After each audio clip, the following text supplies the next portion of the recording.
More Capcom goodness there.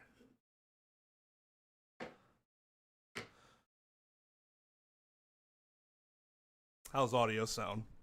We've had some issues recently, but I'm hoping they have been solutioned.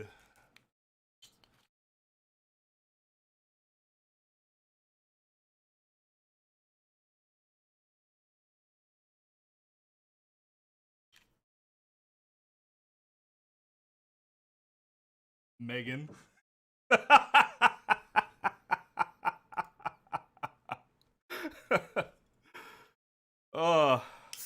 It was not Mega Man though. That was Street Fighter V remixed version of Ken's theme. Fucking sick. One of my workout playlist leadoffs.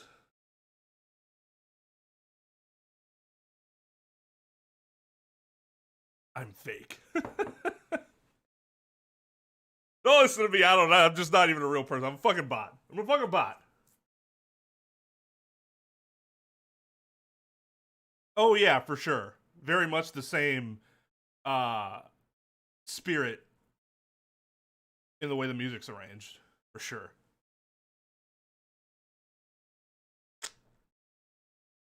Okay, so starting off, I finally make my big announcement. I have accepted a position at a firm, and it's going to be the first time I'm going to be working for somebody since I was an intern. I've never worked in a for anybody in a private setting before, private firm at least. I've only worked under in government positions and for myself. Very interesting. The job doesn't start till next month because there's some stuff I need to take care of on my end.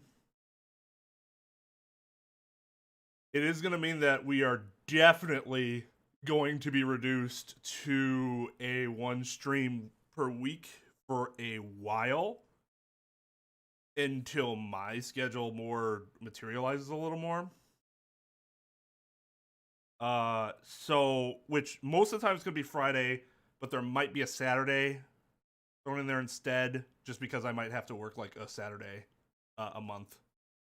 So then I probably won't stream on that Friday, even though the Saturday day is normally shorter. But yeah, so that's my news. So until then, I do have some more time to stream, so we're gonna go a little harder on these streams while we can. I'm also going harder on the uploads. We're going hard on a lot of stuff while I have this sort of transition period. So that's what you guys can expect in the next few weeks.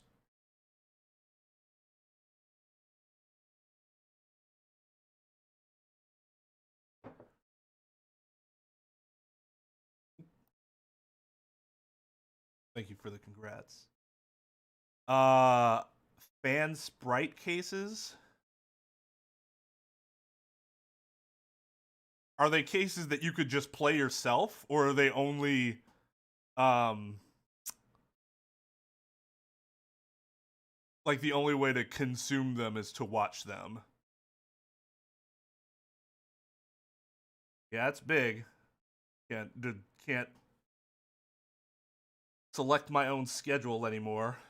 But that's fine.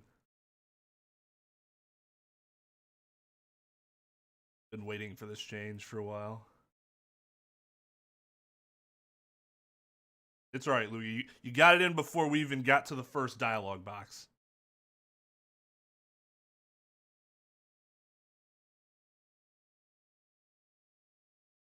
Because I'm pretty sure, didn't somebody want me to play Operation Turnabout? In which case, I probably won't watch that one. I'll probably do it myself.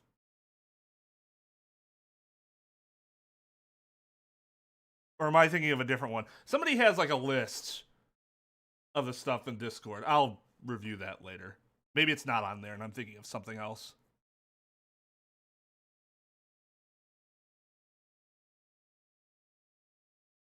All right. Probably both, to be honest. Yo, what's up, MRB? All right, so my voice for him was DeVito, right? Bad DeVito, very bad DeVito. This is awful. Terrible, I say. Somebody help. Oh, look, it's Mr. What was it again? Finch? Filch? No. The name's Filch. Phineas Filch. Keep an eye on pilfering, and you may wind up a jailbird instead. What seems to be the problem, Mr. Filch? Oh, it's just terrible, I tell you. Come quick. Okay. What's the deal with him all of a sudden? Looks like he has to shit really bad. But we've all been there. Oh. Looks like some kind of mask. It's the Amazing Ninetales mask. The Amazing Ninetales? Oh, right, the wrestler who appeared during the festival special event. Who's obviously not the same guy that's pictured super buff in that mansion we were just in. What's his mask doing here? He'd never take off his mask like this. Someone must have killed him. What? Who would do such a thing?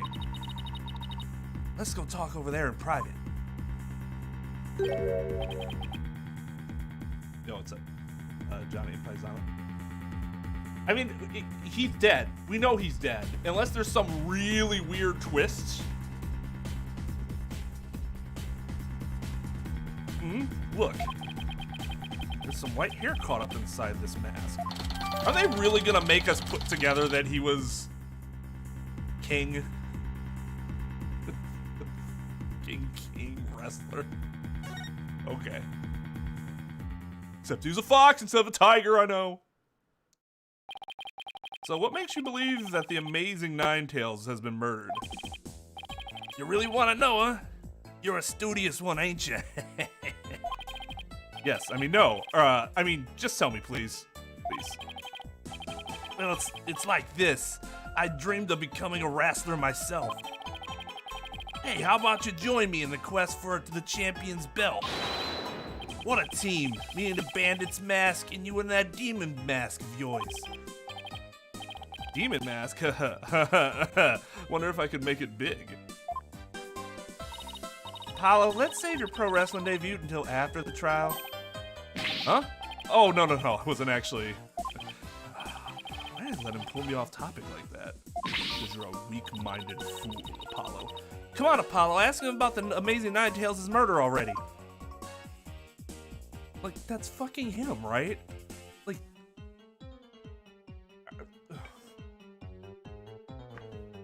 Fine.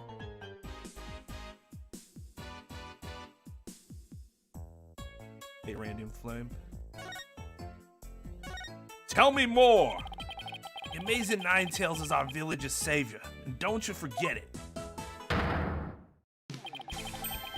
His trademark's a gold cape made to look like nine foxtails. He whirls through the ring, smacking down Tenma wrestlers left and right. He sparked the monster craze, revitalizing Ninetales Vale in the blink of an eye. Yep, saved our village from becoming a ghost town. Now it's a yokai town. Huh, the Amazing Ninetales really does sound, well, amazing. Yeah, pretty amazing, huh? That's why he's worshipped like a hero around here.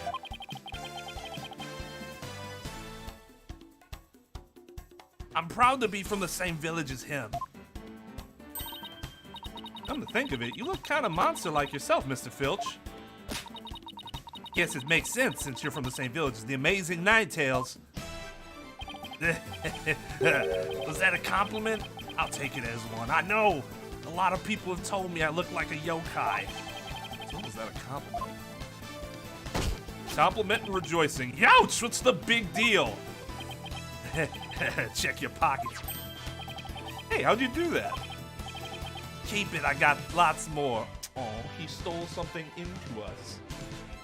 Is that a reverse stealing? In Fallout, you call that reverse pickpocketing, and you would You would pickpocket a person and put a grenade into their pocket, and then they would explode. And it was quite satisfying.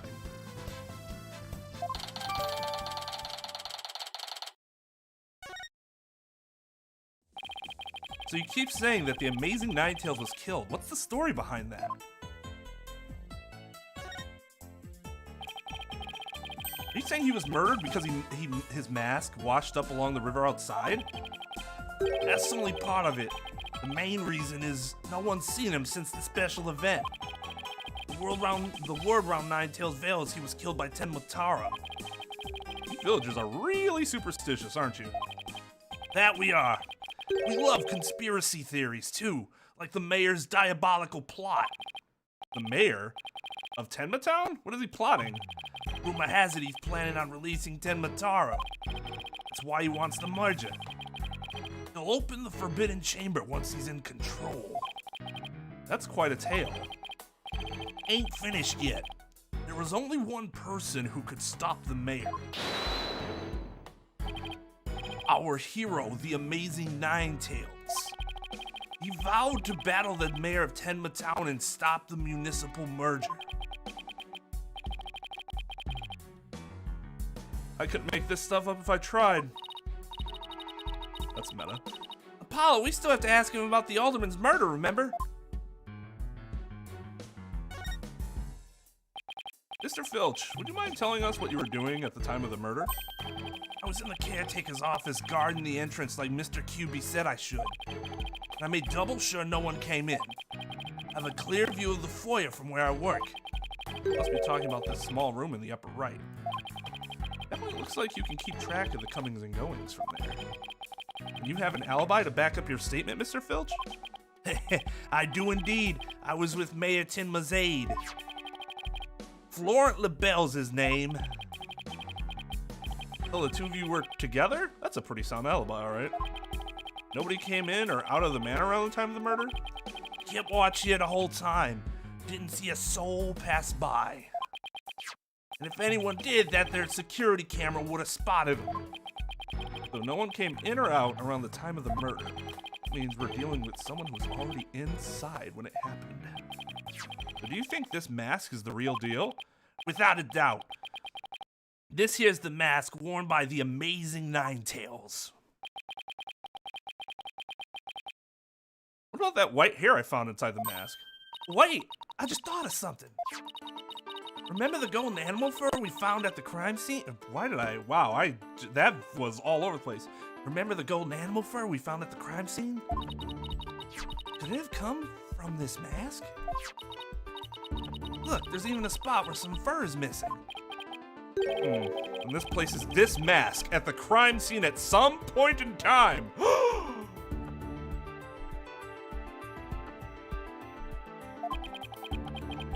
Which means, what does this mean? Someone with white hair who is linked with the murder and is against the merger?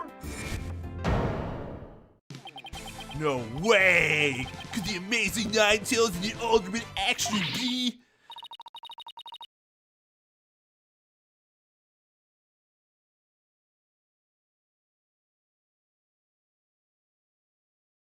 Something wrong, Apollo? You should see the look on your face. Oh no, it's nothing. Maybe Jinxie could tell us something, since she works here.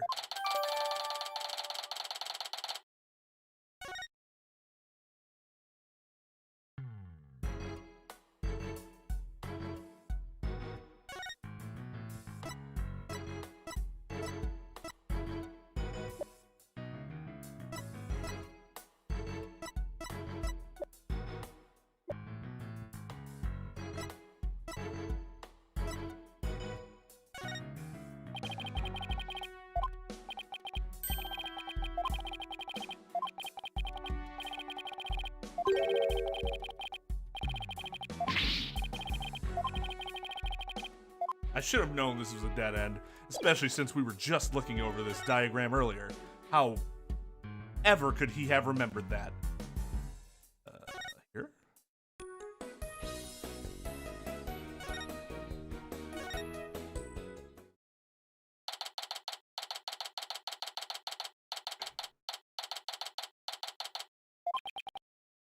Oh, look, there's Jinxie.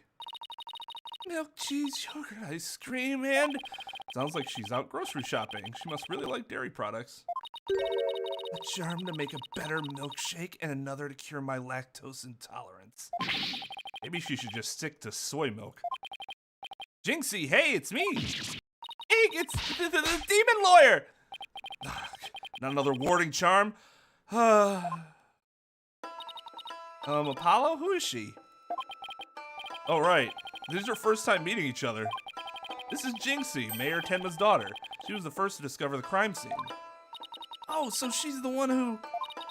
hello, my name's Athena Sykes. Fuck. I'll be helping Apollo defend your father at this trial. At his trial. And this trial. Pleased to meet you.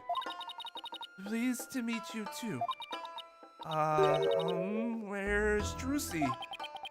Went back to the office ahead of us. Don't worry, Athena and I are on the case. Wait, how do I know you didn't... that you didn't gobble her up alive? Relax, I didn't eat her up, and I wouldn't do such a thing in the first place. I only eat human males, silly. Oh, poor Drusy. I'm about ready for some tears of frustration myself. She's quite an, interesting character, huh, Apollo?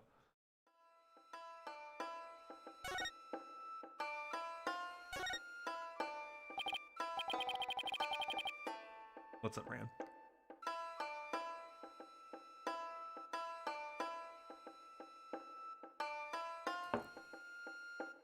He was ready to play the heel. And the Amazing Ninetales did the job for him. I mean, generally you don't want to do the job to the point where you die.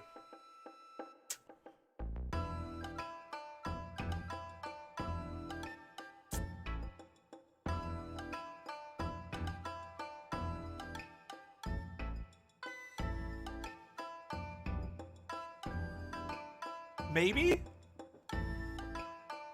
Because, like, Phoenix would have still became an attorney. It's just with the timeline of things, Edgeworth would be more likely to have been in the position that Phoenix was.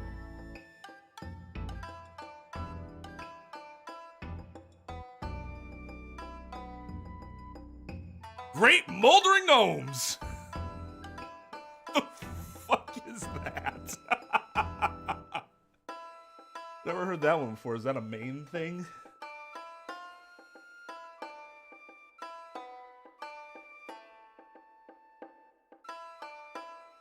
Jinxie, do you remember any more of what happened?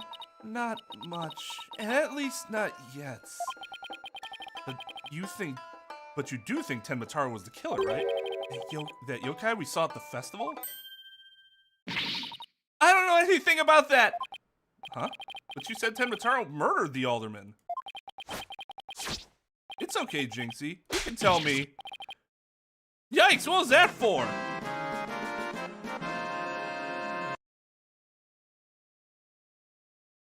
Oh, hey, Light, thank you for the $5. I do, but because I didn't plan on streaming initially today, I did not make the change in Streamlabs yet, which I need to do.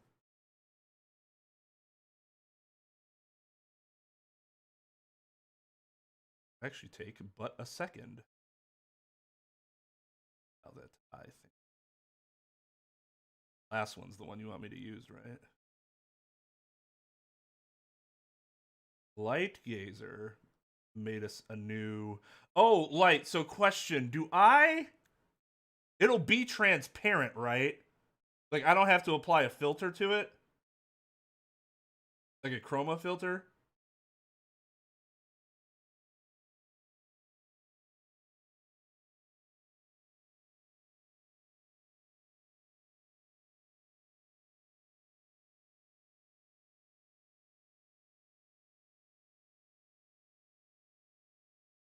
Fill my heart with song, let me sing forevermore.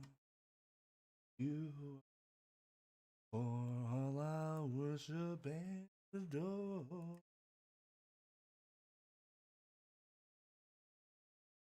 Always logs me out. Log me back in, damn it.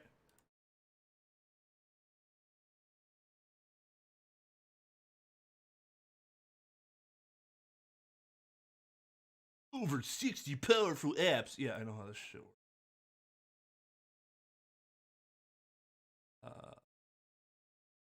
It's not a donation or a super chat.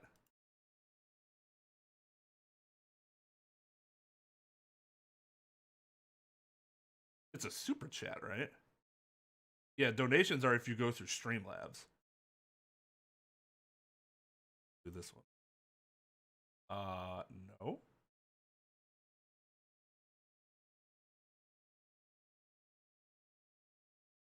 In other words, I love.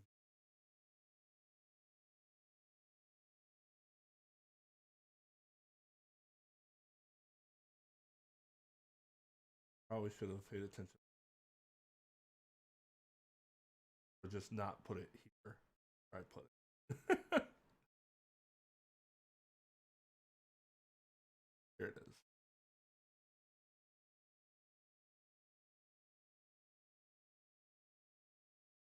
Then we think there should be no issue. Copyright here based on Light's test.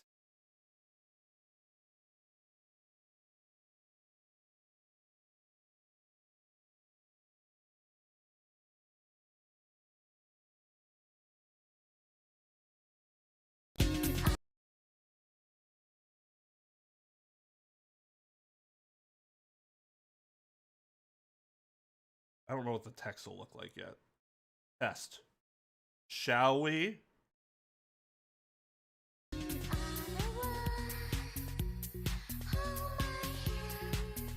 Man, that makes me want to move it to the bottom. It looks really good, though.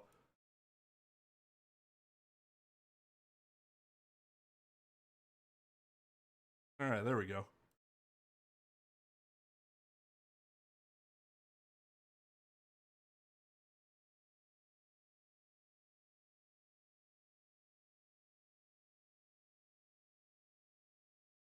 Is it that it faded too early? No, wait. Actually, I think that's my thing. Hold on. Yeah, I need to, my alert donation duration's on 5 seconds. So once I put it to 6, it should be fine. Because that's what we had it at, right? 6?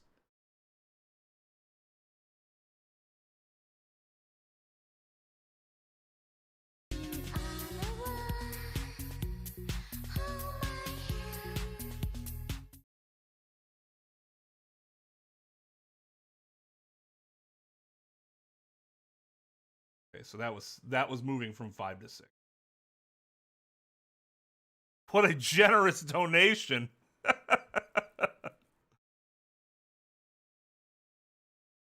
Bayonetta ruined Fly Me to the Moon for you? What did Bayonetta do to make such an amazing song ruined? I didn't even know it was a thing in Bayonetta. Oh, that upsets me. Also, thank you, King.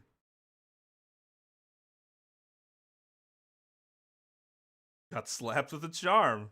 Also, hello, Void. Main thing is going up there, eh? That's a northern Wisconsin thing.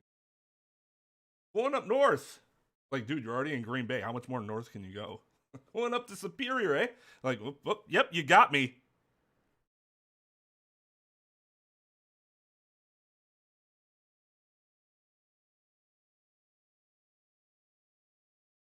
What song? Were you thinking of a different song?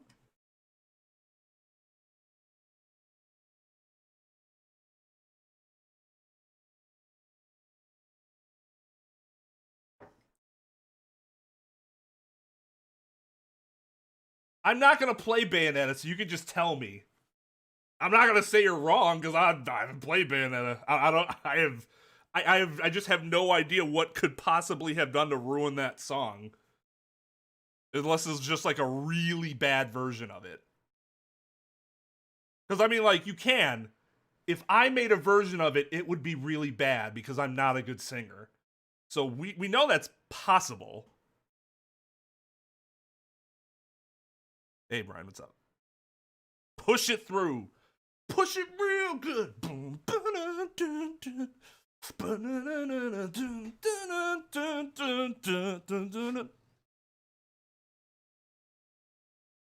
Almost made my dog vomit. So, at least we're all suffering together, right? Yikes! What was that for?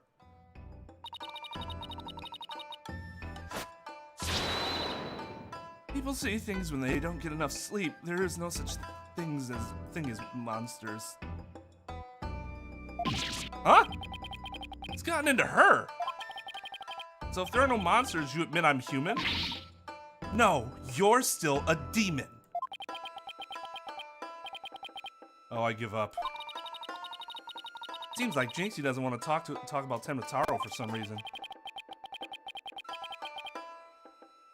But Athena, that's precisely what we need to know more about.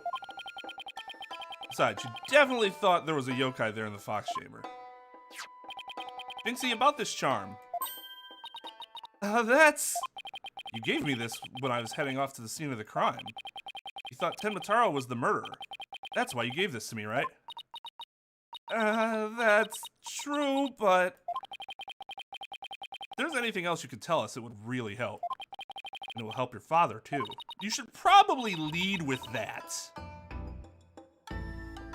That's never good!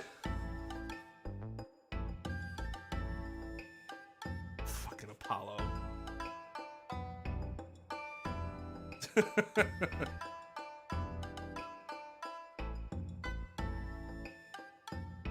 I mean, we've only used it once, but it seems interesting so far. I don't dislike it. But it'll depend on how it's executed as the game goes on. Alright then.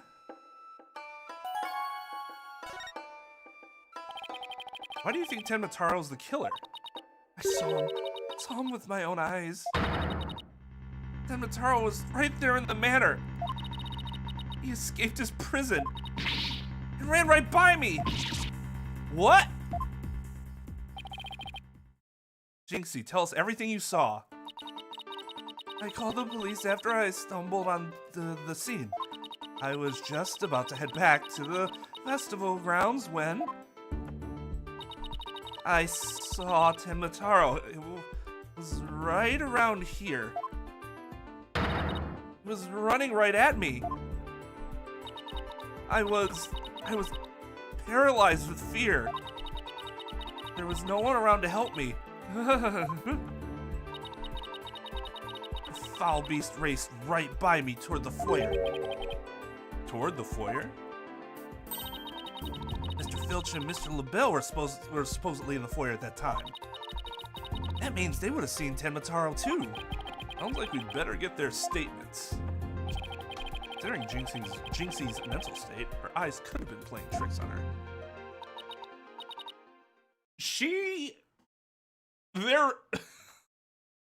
There might be some legitimate issues as to her potential testimony and her obviously unstable state of mind, like consistently unstable state of mind.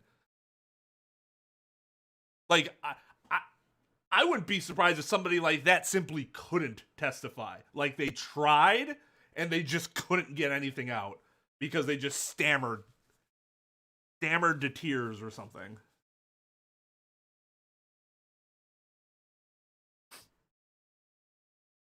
Apollo, remember the picture in this paper? Someone caught Tenmataro flying through the air, sky, clouds. I wonder if it's the same Tenmataro Jinxie says she saw. Don't be ridiculous. Tenmataro is the killer, and he can fly too.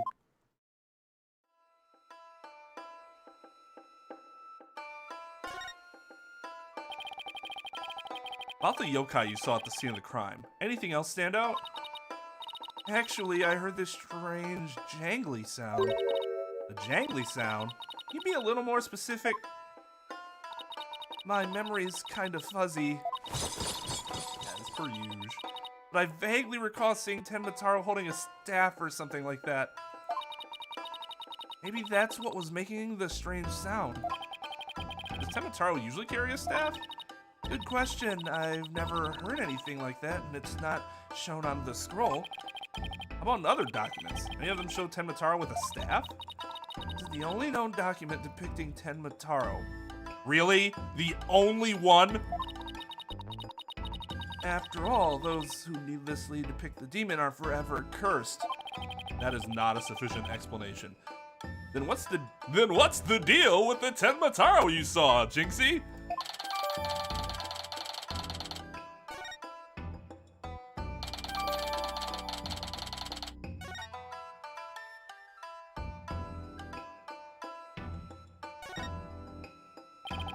Jinxie works at the Alderman's Manor, so maybe she can shed some light on this. So no one knows the Amazing Ninetales' true identity? Uh-huh, they say no one's ever seen him without his mask.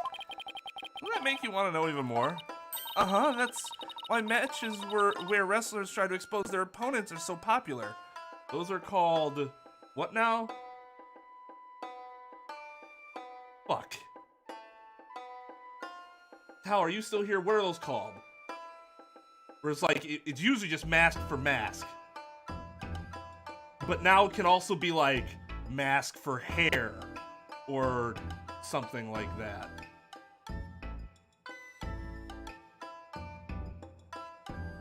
I mean, that's where it happens, but there's like a specific name for the type of match, and it's like sort of, if I remember correctly, it's sort of like intense.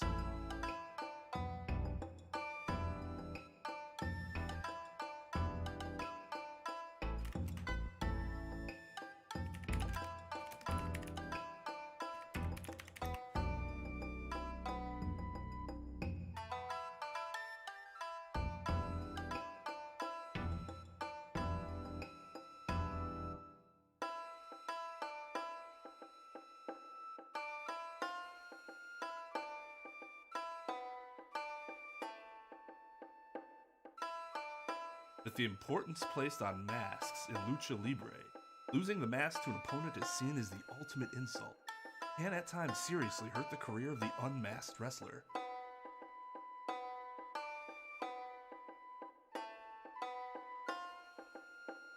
Putting one's mask on the line against a hated opponent is a tradition. Lucha Libre is a means to settle a heated feud between two or more wrestlers. These battles, called luchas de apuestas. Oh, okay, it's not as sinister as I thought it was. Matches with wagers. Wrestlers wager either their mask or their hair. Luchas de apuesta?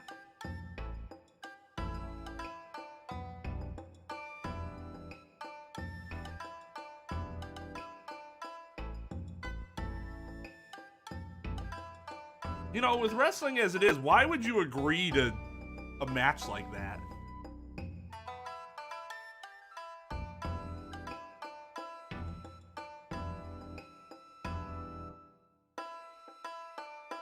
They're not eggs, they're not plants! Good old leisure suit Larry. Wait, you mean expose as in strip them naked? Yeah, because once their dong size gets revealed to the world, that can make or break their career. Hey, you even think like a demon! Yeah, kinda. The only thing the winner removes is the loser's mask. To have your mask torn off is the worst humiliation a wrestler could suffer. I don't know. I saw a dude literally kiss the owner, Vince McMahon of the World Wrestling Entertainment, between his ass cheeks to keep his job. I would venture to guess that's slightly more humiliating, personally. And what's funny about that is that for that dude, it didn't even matter because William Regal's a fucking badass and everyone knows it. People don't even talk about that. It's like, dude, he actually kissed that dude between his ass cheeks.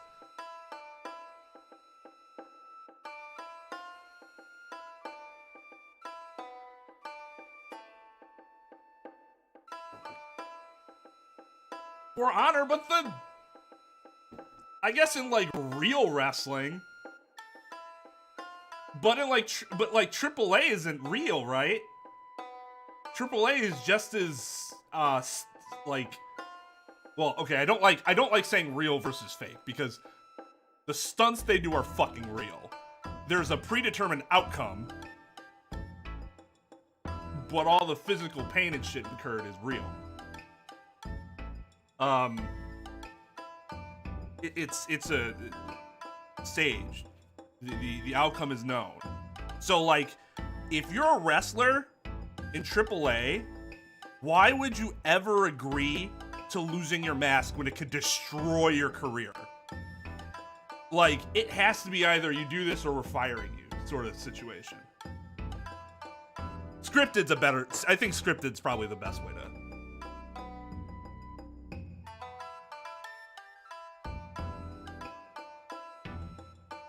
Sorry, Brian. That might happen a few more times.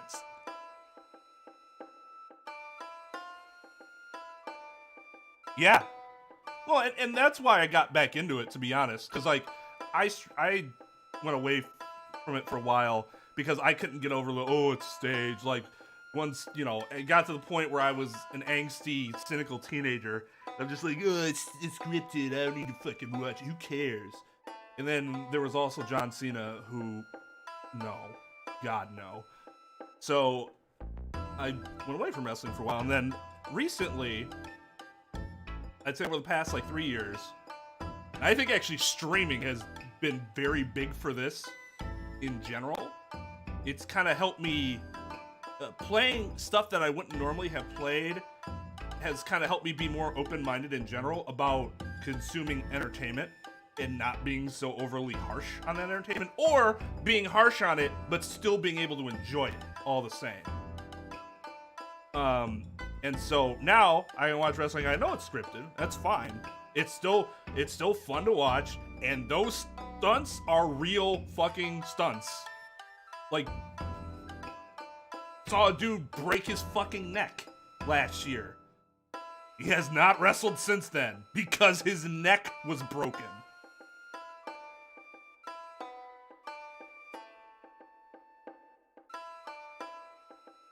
No, you're right, Light. Any fiction that you're consuming like that is absolutely... It's the same thing. It's scripted. It's just something that's live action. I mean, what, like 98% of the wrestlers are even playing a persona like you would see in NCIS or something. That's not, like, not even wrestling under their real names.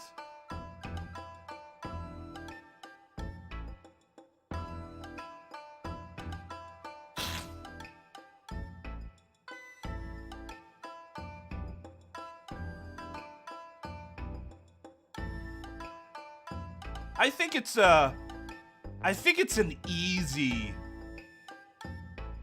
concept to build something around. I think that's why it's kind of common, if that's what you mean.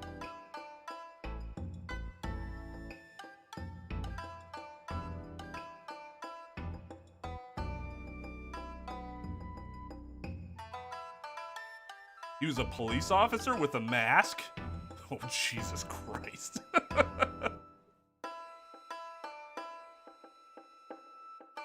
I'd play that ass-kissing clip for you guys, but the WWE is very, like, 2 seconds of something, because I really want to use a clip for the Pokemon thing, but I can't. I only want to use, like, 3 seconds, and I know that's going to get the video claim. Not that that's a huge deal, because they don't block it anymore, but still. Instant. They don't share that shit either. They let your video up, and they just get all the money. All $5 of my ad revenue from that video. That's why their masks are more important to them than life itself. So you see, these unmasking matches are life and death battles for the wrestlers. That means this mask didn't just happen to wash up along the riverbank. There's got to be a story behind it. No one can stop the amazing Ninetales. Bet she'd be shocked to find out he's really the alderman. Why didn't you tell me you saw Tenmataro earlier?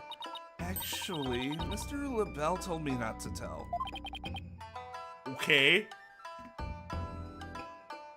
Why are you listening to fucking rando? I know he's like supposed to be around, but why would you just be like, oh, okay, it's a good idea to not give my father's defense attorney information? Are you fucking kidding me? She has a brain. It's kind of screwy, but I don't think it's that screwy.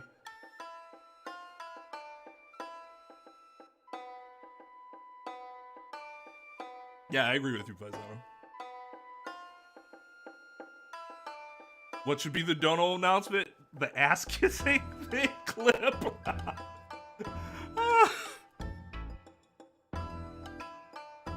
Mr. LaBelle? Papa's aide. Oh, right. The other guy who was supposedly in the foyer at the time of the crime. This very silhouetted figure, cloaked in black, that is most obviously not the killer. And what exactly did he tell you? Keep the village superstitions in mind before you go talking about seeing Tenmataro at the time of the crime. Did he rhyme that? Anyways, let me tell you something, Jinxie. I am also your father's aide right now. In fact, probably more important than that guy. So why don't you listen to me instead? Village superstitions? They say you must not gaze upon Tenmataro, but in the event that you do look, and then tell anyone what you saw, Tenmataro will claim your soul.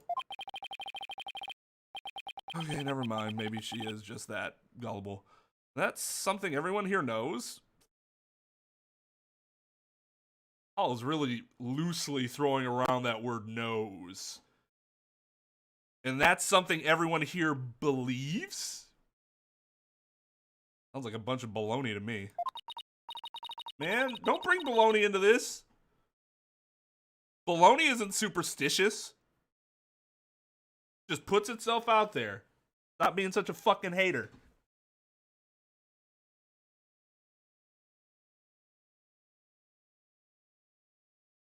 Uh-huh. Everyone from babies to the village elders know about it. Yeah, I'm sure. The infants, the 1-year-old infants are consciously aware of this superstition. I'll stop. I did become less mad since Friday, but I'm obviously still a little touchy, so...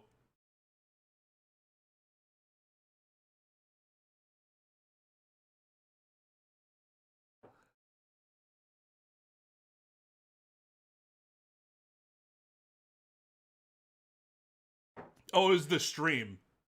The revelation that a convicted criminal, they were just gonna let him out of prison to prosecute. And I about lost my shit.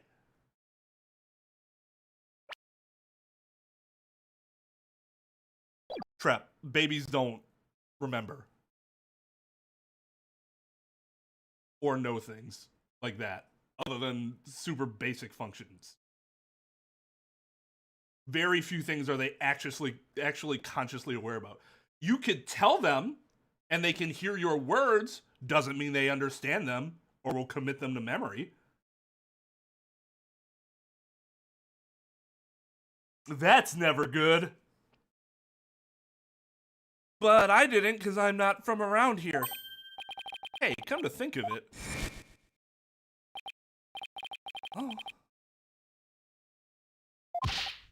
Oh, this is the... Lower your eyes! Shut up. The guy at the special event thing said almost the exact same thing. Paul, do you think this LaBelle guy actually believes in Tenmataro? I seriously doubt it. He probably was Tenmataro. He's not even from Ninetails Vale. Then why would he try to keep Jinxie from talking? Good question. I think we'd better go have a word with him. Time to amass this monster of a mystery. Oh, wait. Time to amass this monster of mystery.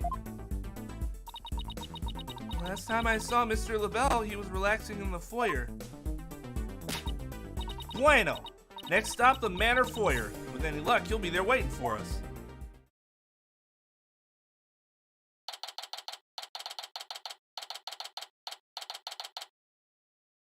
The pig that died to make your baloney is gradually asserting control over your consciousness.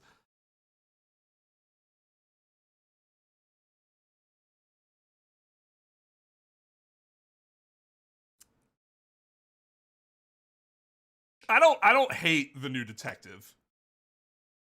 I don't love him, but I don't hate him. Gaspin is like noticeably worse than his brother. Belogna. No one here. Guess our luck isn't so good when it comes to Mr. LaBelle. Maybe he's out for a walk or something. Somebody left something on the sill of the caretaker's office window. Oh, it's a TV program guide. Howlin' Wolf versus Pretty Boy Vampire. Timothy Twilight.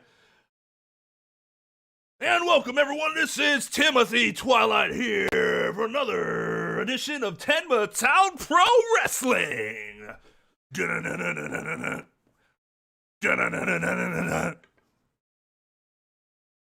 Suddenly, I want to see this program.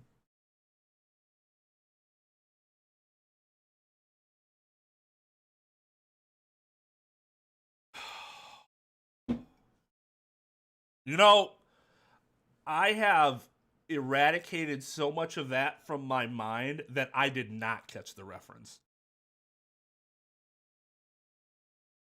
That is pathetic on the game.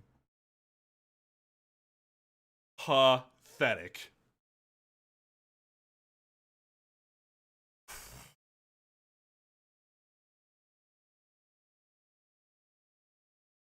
Looks like someone circled a pro wrestling match. Hey, what do you think you're doing? It's, uh-oh, Mr. Filch. What can we do for you? I bet she was going to scream monster, which really isn't much of a stretch. Ain't nothing I need you to do for me. What business do you got with my TV listings? Oh, it just caught my eye. Did I ask if you watched this pro wrestling program today? Yup, it was a match between a couple of rank amateurs, though. It was a complete disaster. I reckon even I could have done better than that. I seriously doubt that.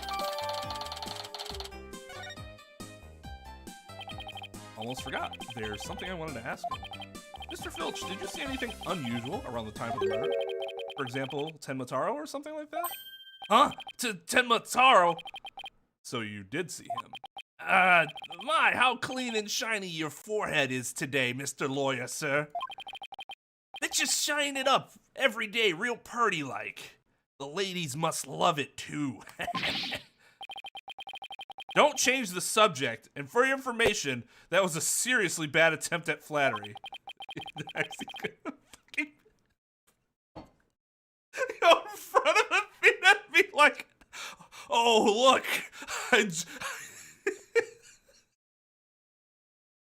I dropped my condom for my Magnum dog.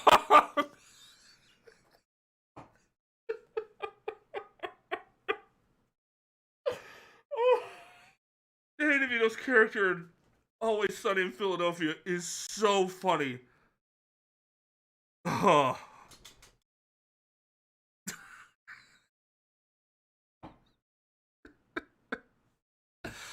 Oh, God. Okay. Jinxie said she saw Tenmataro flee toward the foyer. So you must have seen him too if you were here. Yipes! Wow, I really pushed a button there. Well, did you see anything or not? I'd seen him before, but I forgot that he looked like that. Okay, let's pull it back here for a second. Time to analyze. Also, thank you. I do appreciate and very much am gracious that my laugh is not annoying as fuck.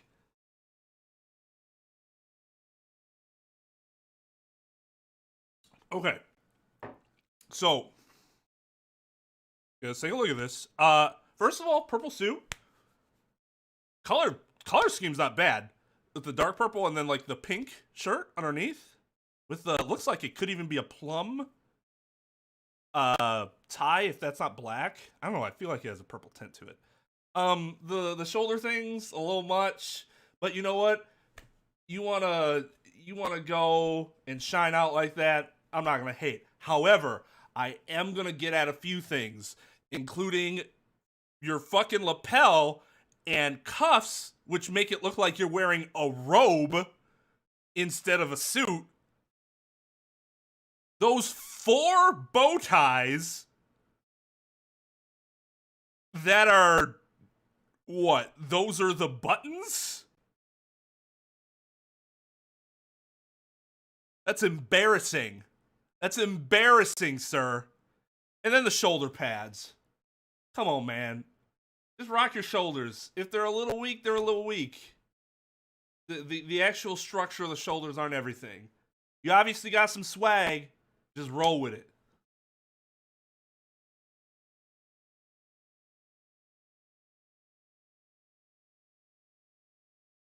He has Saiyan armor under that suit. And not just any Saiyan armor, the Saiyan armor that has the stupid shoulder things. Alright, what voice am I giving him? I wish I could do a Heath Ledger, but I can't. Because it would be really funny to have 2 former Batman criminal voices. This guy doesn't really feel like Arnold, does he?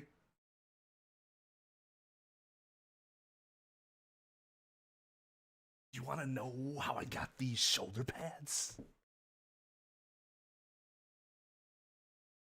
Maximilian Pegasus? I mean,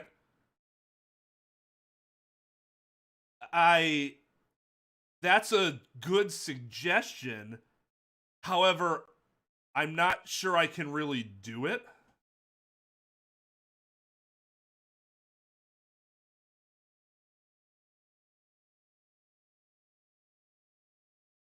Gordon Ramsay, that would be exhausting.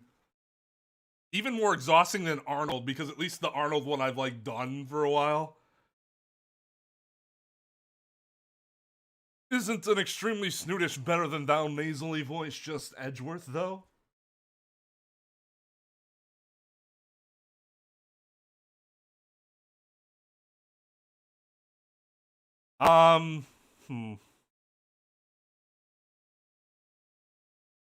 That's not a bad suggestion.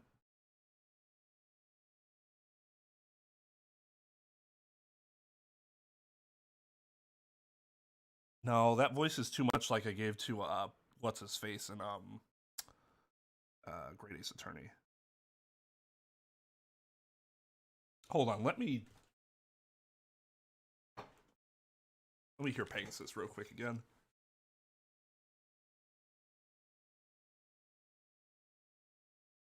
Mute this.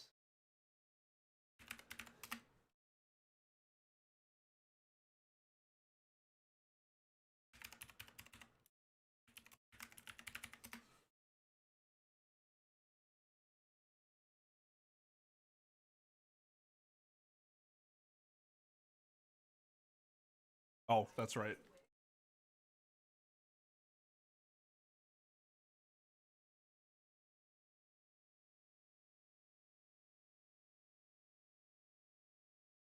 Okay.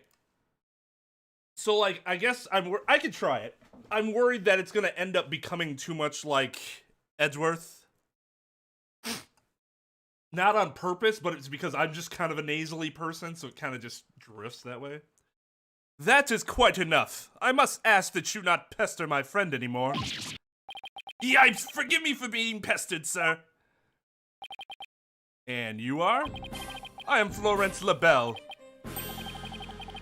A divine and personal aide to Mayor Damien Tenma.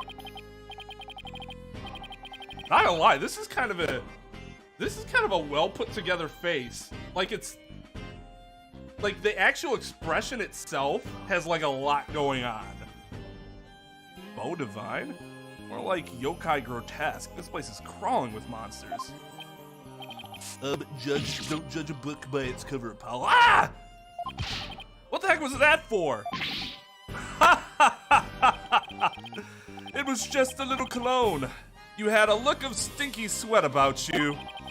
It's from my own original brand of cosmetics called Je suis la belle? Sniff, sniff, sniff, sniff. Oh, what a heavenly scent.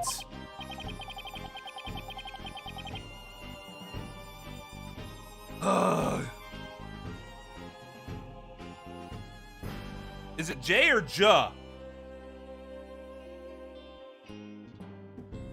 You guys always confuse me. And then Trep is like, oh no, J's probably right. I think you just paralyzed my olfactory receptors. I suppose such a scent would be difficult for a peasant to appreciate. I'll have you know that is brand number 5, Bonjour. It's my way of introducing myself. Enjoy. Here's my bottle of adieu so I can return the favor. That was actually good. Apollo's not known for his hot ones. He's sort of the lamest of all the characters we've had the pleasure of playing as. But that was kind of a hot one. Of course, he didn't actually say it out loud. Enough about the cologne. Please tell us what you saw around the time of the murder. Just me? Just me. I wish I could speak with the deepness of Ichia's voice. But I cannot. For very long, at least. But I can sniff, sniff, sniff, sniff. That dude. Woo! Woo! I heard you're the one who told Jinxie not to mention that she saw Tenmataro. Seems like obstruction of justice, if you ask me.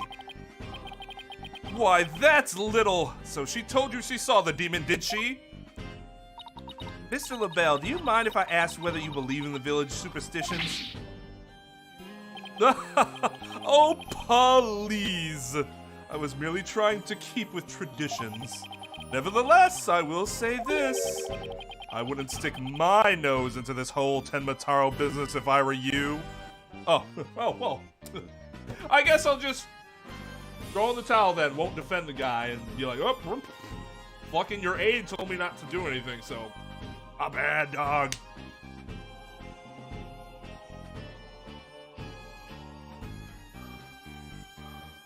Excellent way of phrasing that, Trep. Excellent.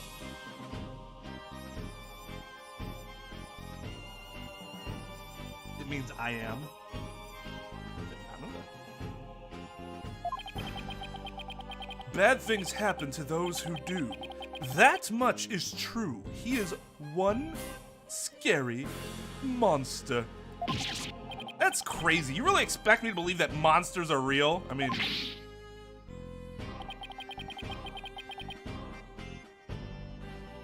Do not see with your own eyes, Apollo. Well, you're real, and you sure look like a monster. Stop saying all this in your mind, you fucking puss bag.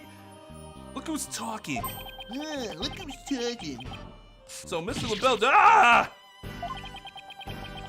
Little Jinxie has an active imagination. Isn't that right, Phineas? That's right, I didn't see nothing, especially not Tenmataro. As for me, I only see things of beauty. That's why I can barely see you. I've got 2 words for this guy. Suck it! Total freak.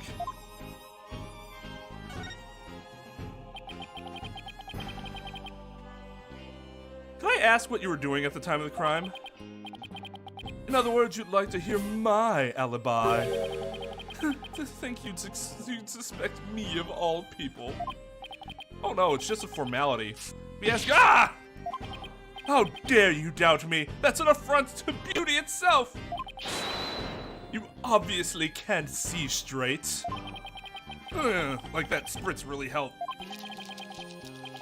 What were we doing, you ask? Go ahead, Filchy, answer the question. Motherfucker, I didn't ask Filch. I asked you. I didn't ask him. I asked you.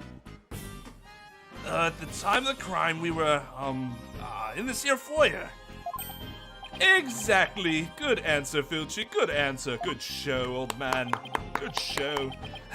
Just repeating it. You've said quite enough. What is with these two? Green always got me talking like that. What is with these two? Are we quite through here? I'm a very busy man, you know. Right. Well, thanks for your help. Look out for the subpoena. Deuces. So these two were in the foyer but didn't see Tenmataro. Come along, Filchy. Where are we going? All right, gotta practice them statements for tomorrow. Ah, yes! My eyes! You're going to dig your own grave with that big mouth of yours someday. You mean practice statements? I love how naive Apollo still is, his young age. Like that fucking insurance adjuster in Family Guy, where he's like, what did they say? They're like, don't you find it weird that he took out an insurance policy on the building right before it burned down? And the dude's like, I don't know. Actually, it seems like that's quite common. It just walks away. You're like, what? This guy cannot put two and two together. There goes Apollo. Why would he be sarcastic in his own head, though? I mean, I suppose that's possible, but that's optimistic.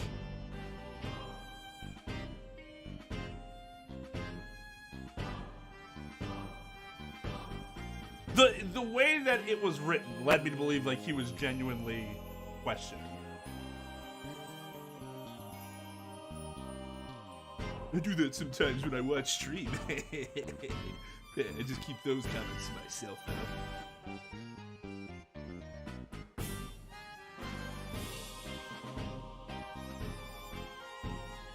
But no, I'm thinking about it now. I don't think I'm ever sarcastic in my own head. I probably used to be. Now that's not generally where my mind goes with retorts. I'm sure it still happens, but it feels weird to think about.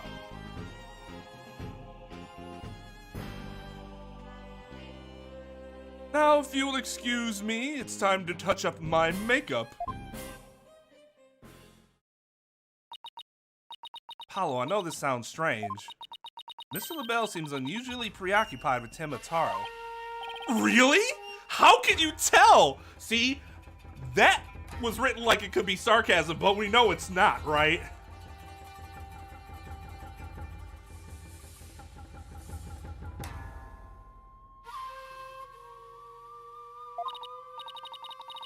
Well, it's kind of hard to explain. Is it, though? You see, I can read people's emotions from the tone of their voice. Apparently, I hate to break it to you, Athena.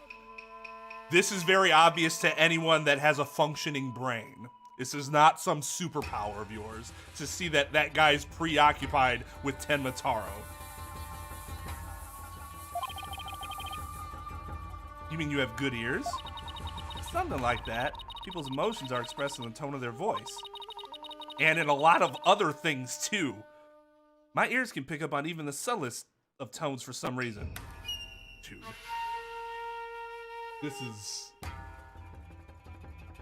I know they're like trying to build up like the mystique behind Athena, right? But this is embarrassing.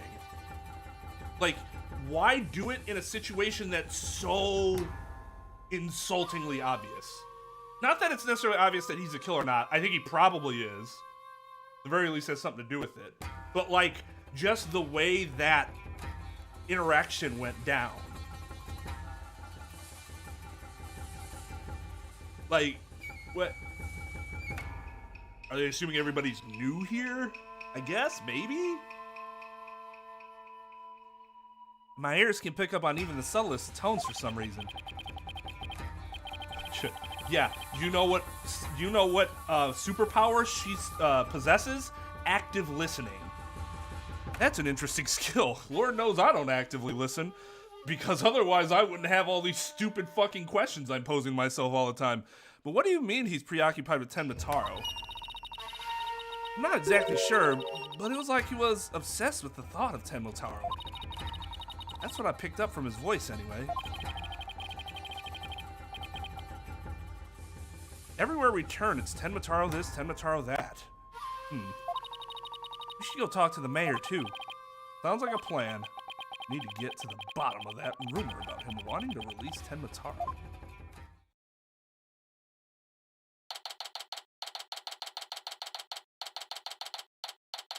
This case has not blown me away with its writing so far. I'll say that. Hopefully it picks up when it's time for court. But of course it won't, because we'll be in court against that convicted criminal, convicted felon, convicted murderer, right? Something wrong, Apollo? Where'd your enthusiasm go? What am I doing asking the mayor if he has ever thought about releasing Tenmataro? At best, he'll think I'm an idiot. I don't think you have to worry about that anymore anyways, Apollo. At worst...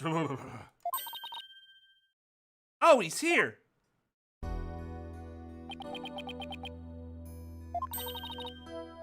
They did reveal his name. It's so nice to finally meet you. I'm Mr. Justice's partner, Athena Sykes.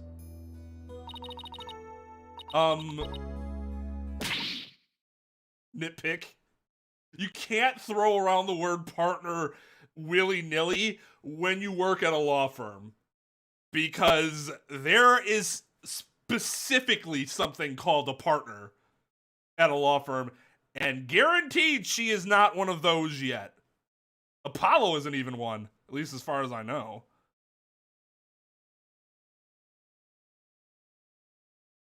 I'm looking forward to working with you, Mr. Tenma. Taro. Fuck, what was it was a deep voice, but who was it specifically that I was going for?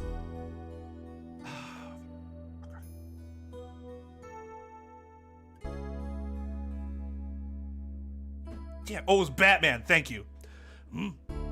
Oh, yes. I look forward to working with you, too. Yeah, glad he didn't mind, calling him by a completely wrong name.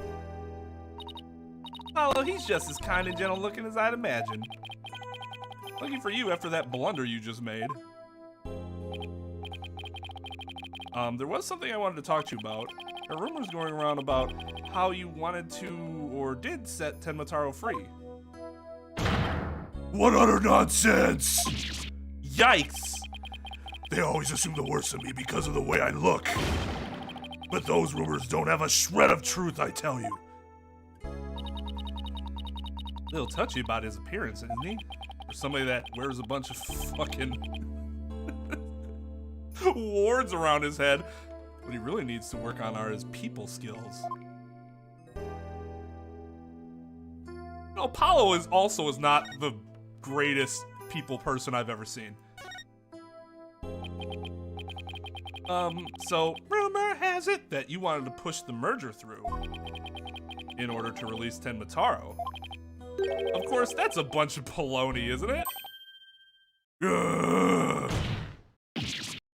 Sorry if I offended you. So that's the talk around town, is it? I can see that would make you, I can see how that would make you angry. That's one of those sentences where if somebody said that to me, it would be insulting. Because I know what they're doing. it even sounds stupid and condescending. I can see, or not condescending, but patronizing. I can see how that would make you angry.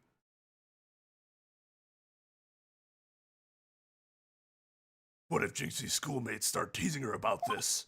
Huh? I must break out of here at once! Her tormentors must be taught a lesson! No, wait, first we have to get you a not guilty verdict. Don't try to stop me. This is about a father's duty to his darling daughter. Hold tight, sweet Jinxie. Daddy's coming to save you. Relax, we'll look out for your daughter until we can get you free. Is that so? You don't need me to. I'm straighten things out myself.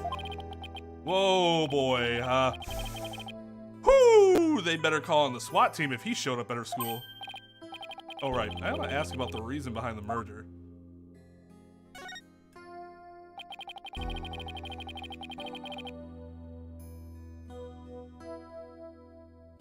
No, I don't think that singular guard could. You know what's up, Number, and Possum.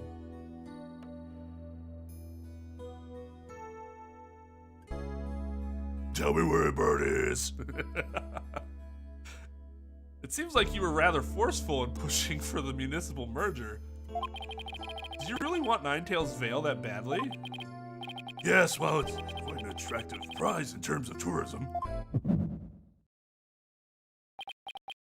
Wait, am I feeling what I think I'm feeling? Sure, I played a bit of hardball, but only when I deemed it necessary. Knew it. My bracelet's reacting. What is it, Apollo? Mayor Tenma may not be telling the whole truth. You have your superpower, I have mine.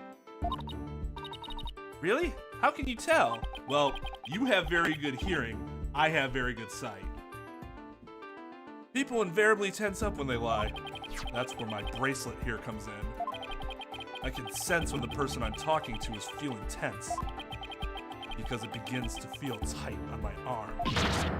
No way! You can do that? Wait, so you believe me? Just like that? Well, I mean, considering what she has at her disposal, no reason for her to not.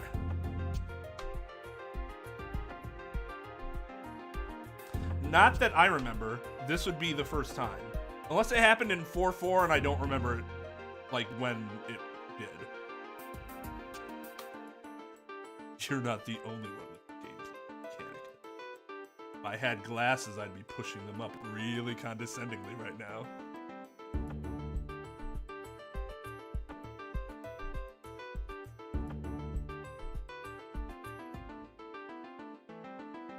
I dropped the stream because of it.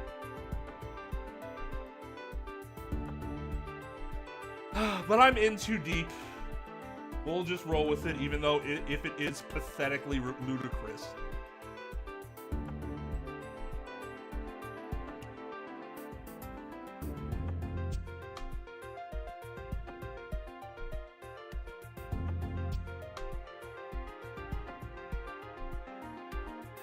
See, that's the thing, though. How could he have gotten to this game, and that is what set him off to not want to play the games anymore? There are a lot of also very close to just that absurdness in the prior games. It's odd to me that then that would be the thing that says that makes him say I am done. Grapevine, CJ. I know you of all people are not trying to point out somebody's spelling.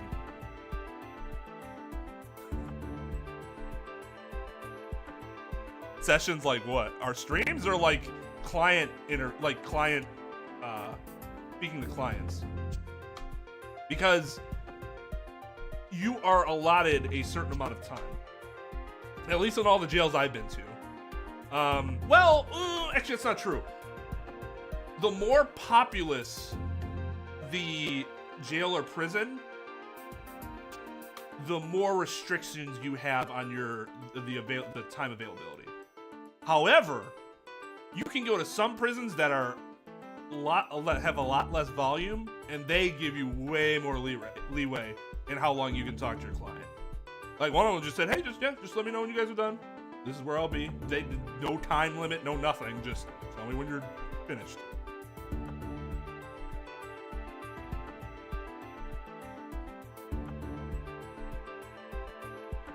But otherwise, they're generally somewhere between 40 minutes to an hour.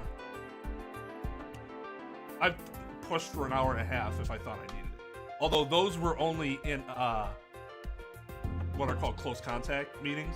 Like you actually are in the room with your client, as opposed to like either they are across a glass from you, like that plexiglass that you've probably seen in television, or what happens now in a lot of jails is their video calls. They'll have a bunch of monitors line up, and that's where all the visitors go and speak to the inmates. Those were timed at somewhere between 40 to 50 minutes. It's not that long.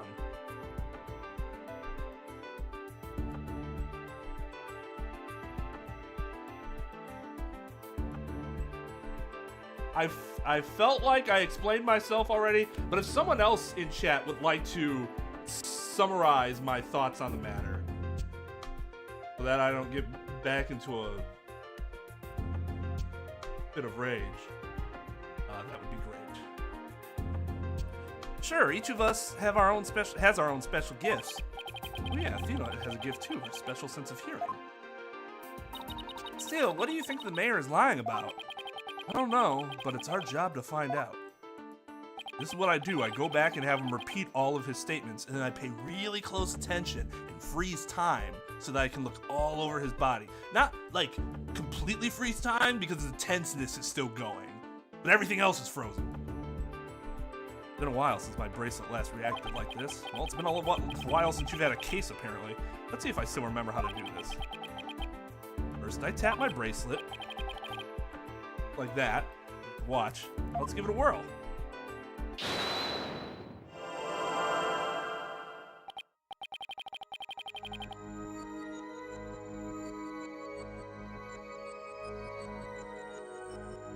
What's my special gift? I don't have a superpower. There are a combination of things that I am adept at that help me be very good at my job. I wouldn't say any of those things are extraordinary, though. Yes, I remember this feeling of intense concentration. It's like I'm on fucking steroids! The ability to see the smallest twitch the side of the ground that no one else can see. Now, Mayor Tenma was lying somewhere in that statement he just made. He lied. A certain habit made itself clear just under his right eye. I just have to shift my viewpoint. I just have to lift my head up slightly. Alright, I got him. His tick should appear when he's trying to pull the wool over my eyes. I've got to pour over every word he says and wait for his tick to appear. And when it does, I'll perceive it!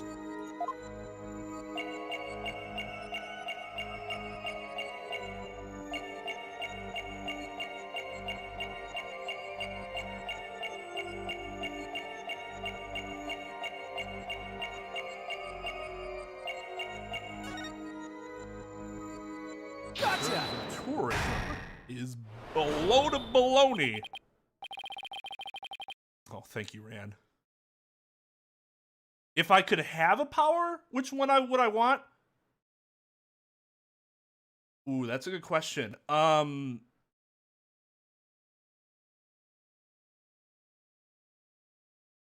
See, the problem with Phoenix's power, or the Magatama's power, is that sometimes there are things you don't want to know. And that can create a problem. You're talking to your client and they say something and all of a sudden, you're like, oh, God damn it. Like, you don't want that. In the game, you want that, but because you want to be able to break through but not in real life, you really don't want that.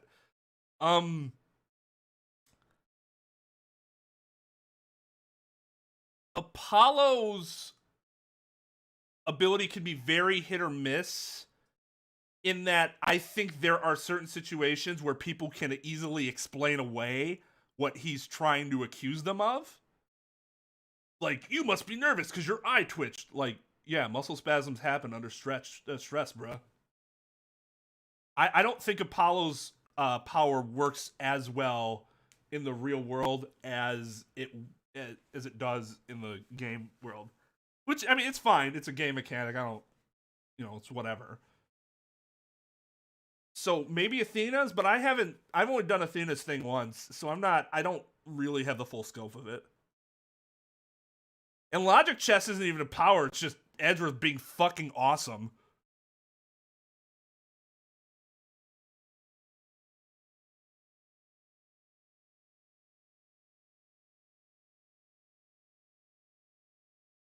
Yeah, I do think Athena's is more generally probably the right answer for most people. I would agree with that. The only reason I wouldn't necessarily jump on hers is because I am already not bad at reading emotions and little things and stuff like that without hearing their fucking heartbeat or whatever. Tonal heartbeats. But it would still be helpful to more to be able to confirm emotions, so you would feel very confident about what you're going, like what your plan of attack would be. That would be a big help, for sure.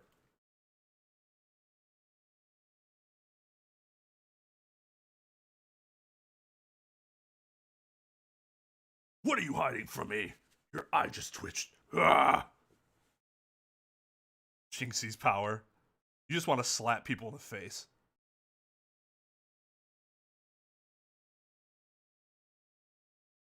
Little Thief isn't a power. It's just an amazing goddamn device. I wouldn't need it as much because I don't do criminal stuff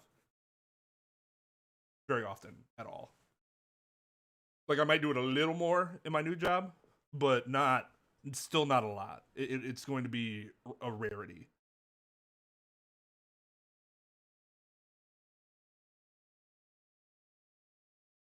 But if I were a criminal attorney, fuck yeah, Little Thief is crazy.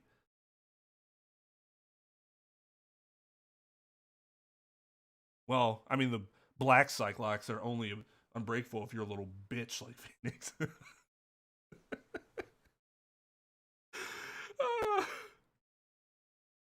Yeah, I would be terrified to Spirit Channel. I would be very, very afraid to Spirit Channel. I have a problem with... Well, no, I don't. Hey, enough of that. I was gonna say I have a problem with control, but then I drink alcohol. That's letting myself go, sort of, in a sort of Spirit Channel-y way. But at least I know if something happens, it's because it's my goddamn fault, not because some spirit possessed me and did something that I had, like, no control over.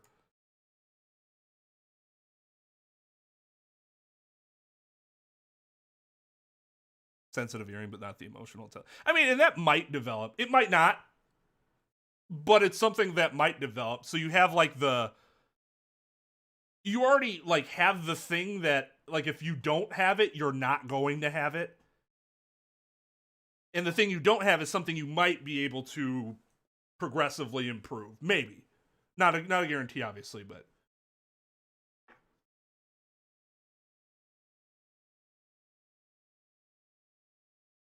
Although, otherwise, sensitive hearing can be really fucking... I guess my hearing's kind of sensitive, too. Like, loud noises are, like, grating me. Like this one. Barks. Buys the sound of a dog. I love you, so deal with it. Right?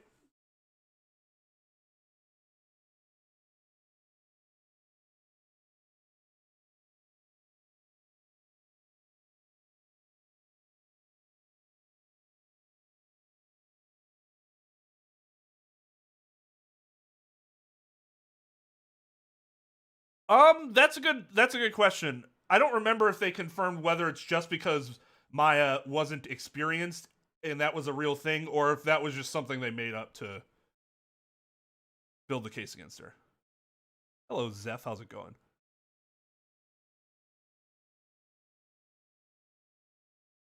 I mean, Godot has telekinesis. Like, that's low-key great. He just only chooses to use it on coffee mugs.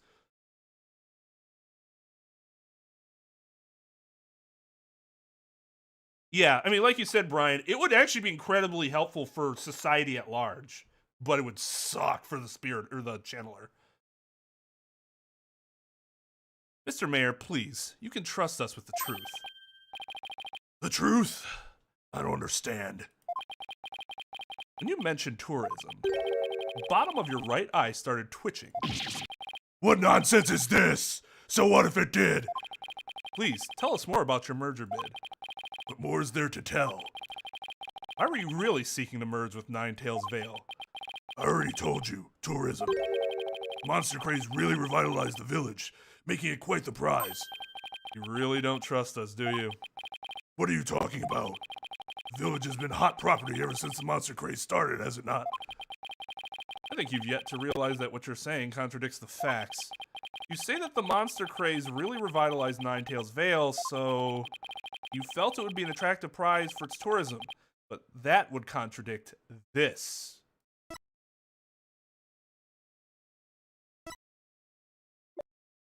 Dog is like, wants me to pet her, but she's also...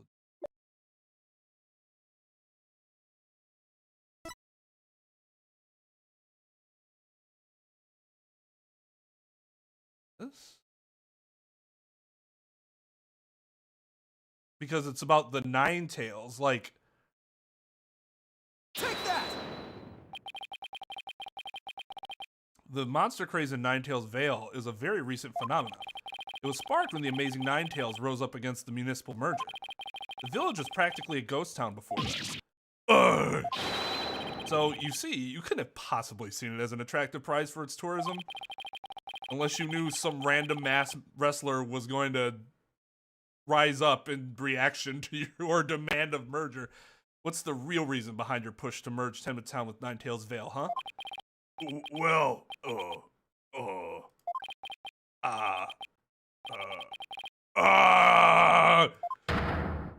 Just like shits everywhere.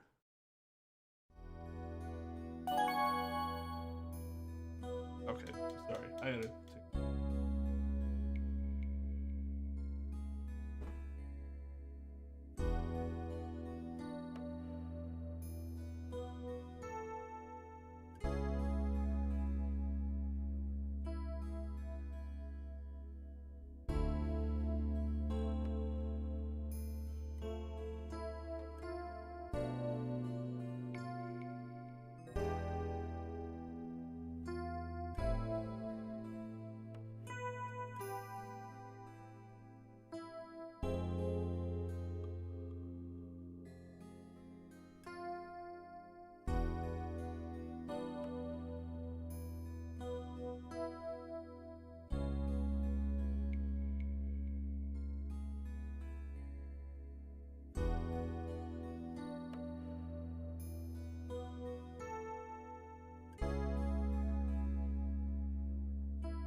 Okay. Why the merger? What was the deal with the merger? Are you ready to tell me the truth now? Honestly, I never wanted to pursue the merger in the first place. But I had no choice if I wanted to protect my darling little Jinxie. Protect her from what? I received a threat. It said either I go through with the merger, or my Jinxie dies. Holy shit. What? How awful! Who would do such a thing? I don't know. But whoever blackmailed me must be connected to the murder. Wait, so you think the blackmailer and the killer could be one and the same? Alderman QB was immensely popular, so you have to ask who would want him dead. The blackmailer who wanted the merger at all costs had all the motive in the world. But why go from blackmail?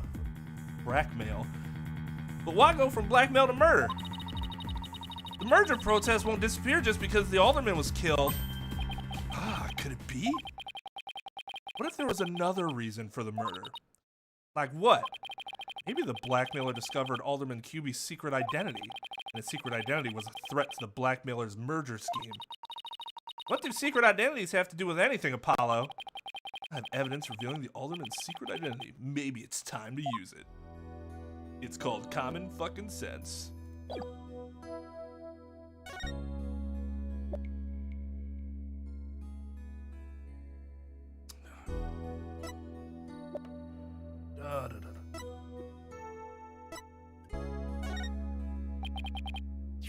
Mayor Tenma, please take a look at this if you would. That's the Amazing Ninetales' mask. What is the meaning of this? This mask was almost definitely at the crime scene. There was some white hair inside. White hair, you say? There was but one person with white hair in the manor that day. What are you saying? You know which man I'm talking about, right? I hate when the game does this. It likes to titillate you. You don't titillate your fucking clients. You talk to them directly and straightforward. Like human goddamn beings.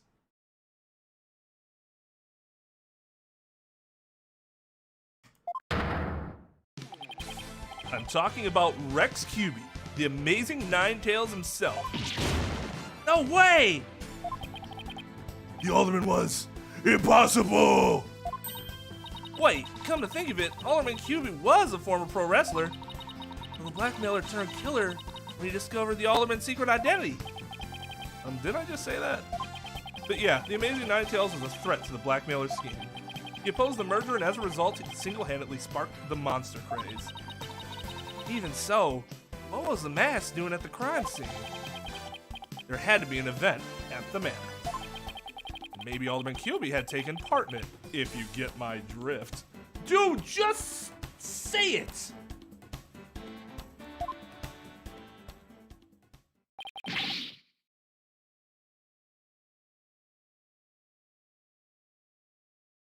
Even detectives don't titillate like that. They speak plainly. Well, maybe not all of them, but it doesn't really behoove them to act like that. This is absurd. Mr. Mayor, do you have proof of the threat that was made against you? Yes, a blackmail letter. Unfortunately, it disappeared after the murder. You didn't make a copy of it? That shouldn't surprise me. The people in these games are the most incompetent people I've ever seen at making copies of things. I've been carrying it around in my briefcase, but now it's suddenly vanished. Nobody has a laptop or a desktop in which to store their information, or a scanner. Blackmailer must have taken it with them after they killed the alderman. Well, at least we've clearly established the killer's motive. Mayor Gamez, visiting hours are over. It would appear this meeting is adjourned. Damn, dog, bye. Apollo, do you really think the Tenmataro that Jinxie saw is the killer? I don't know. All I know is there is no such thing as monsters. Actually, Actually, Apollo, that depends on how we define the word monsters. Webster's dictionary states.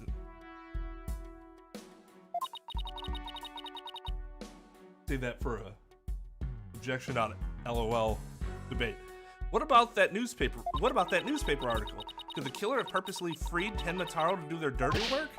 Oh, come on, there wasn't any Tenmataro to release in the first place. Yes, but the only suspects the police have right now are the mayor and a yokai. Probably be arguing whether there was a yokai involved in court tomorrow. Oh, I can already see that look of disbelief on the judge's face. Okay, but to be fair, we could not even close to mention a yokai, and we would see a look of disbelief on the judge's face at some point. What? That's your client? Apollo, are you alright? I'm fine. You just have never been in front of the fucking judge before, so you don't know. Oh, I'll think of something. He didn't. I'd better, because I can't very well say a flying demon was the killer. At this point, the only thing I know for sure is tomorrow is going to be one doozy of a trial.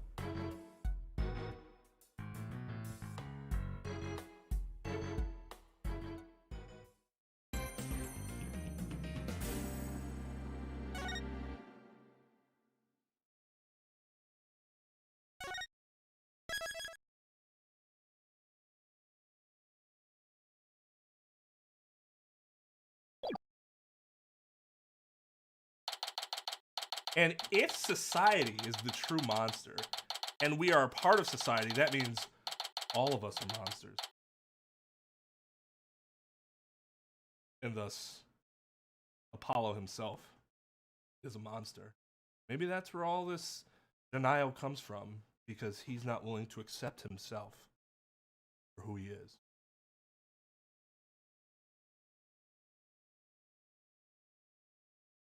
Also, YouTube dropped the new color scheme for the users, and I'm really pissed about that. Hope they bring that back. I liked when everybody had their own color.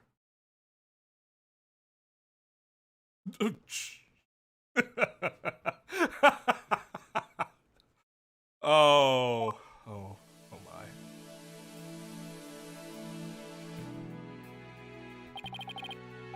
Is that your I gotta go to the bathroom dance, Athena? You've been really antsy ever since we got here. I'm just excited. This is my first real court case after all. Yeah, real ball of excitement she is. I can tell you I was not excited. I was dizzyingly anxious.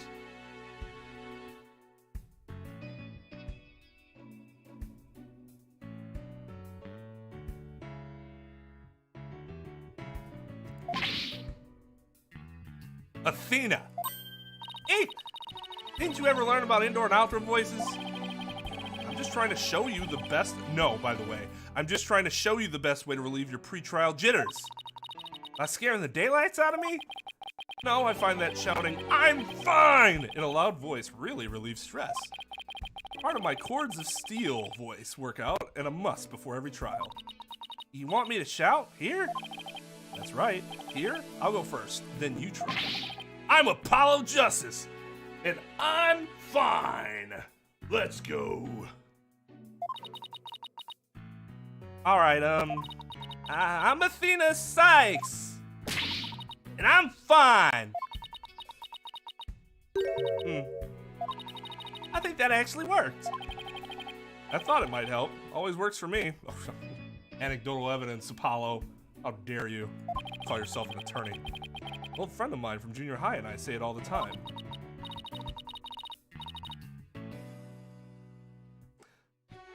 Like, the one thing I can think of as to why they would get rid of it is if people started complaining that, like, members and mods seem less, like, their status seems less special because now everyone has a color. Even though members and mods, like, retain a specific color. I could see those complaints happening. I wouldn't make that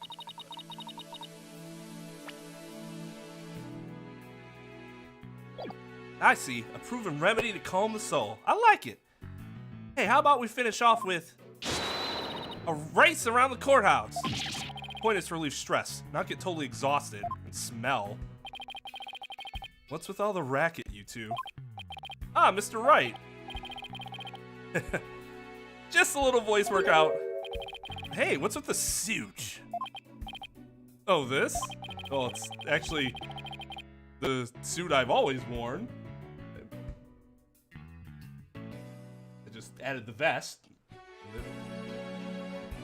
Chain now. Thank you for noticing, though. I guess Apollo hasn't seen him in this suit yet, right? Personally?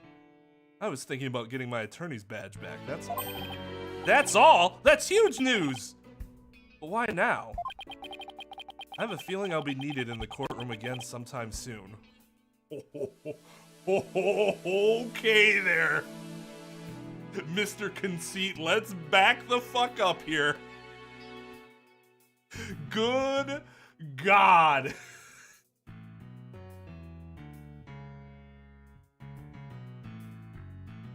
I love this look, by the way. Or make this an emote. Yeah, it is the surly look. He just doesn't have the hat on. You're right. I didn't even notice that. Oh, that's awesome.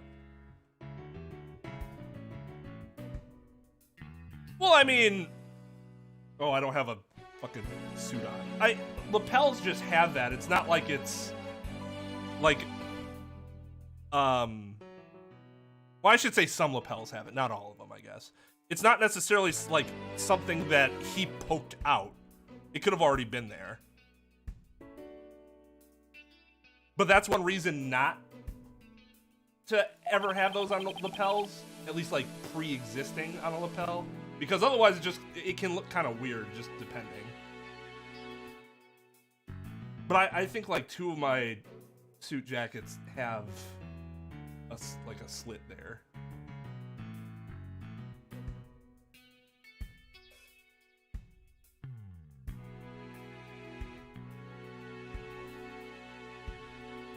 Yes, I agree. That's good attention to detail. This whole design's fantastic. I thought they were just gonna go back to like whatever, and they didn't. But they still didn't change a lot. They just changed enough. Like look here. There's been enough added to his face so that you can tell that he is aged. Not old, per se, but experienced. Maybe a little tired. It's not a huge difference, but it's just enough. Very well done. Very well done. But we can talk about... Wait. Oh, yeah, his surly ass comment. But we can talk about that another time. No fair. Inquiring minds want to know. I mean, to be fair, if you're employees of his, you're probably going to want to know. I don't blame Apollo here for whining. Wow. Ah, joke's on you. They did the hobo look anyways. It looks different. Maybe it's his eyes. I mean, the stubble seems a little more prominent here.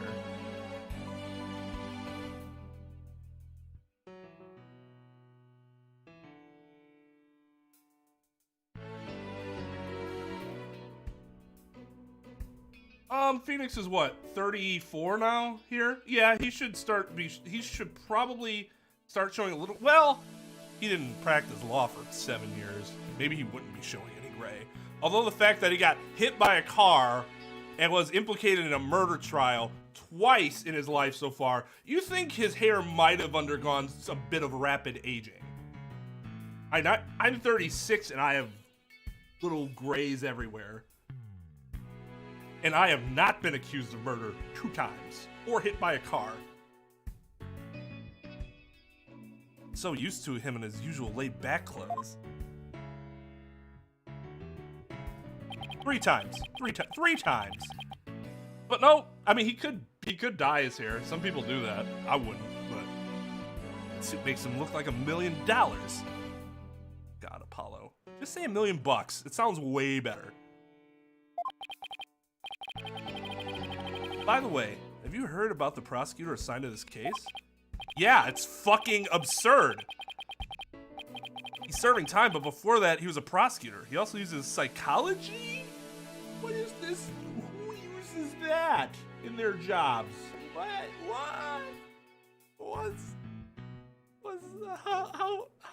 How's he doing that?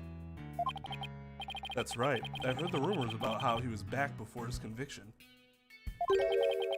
Using the power of suggestion, he can make even the most stalwart defenders confess. Psychology in the courtroom. Been hearing a lot about that lately.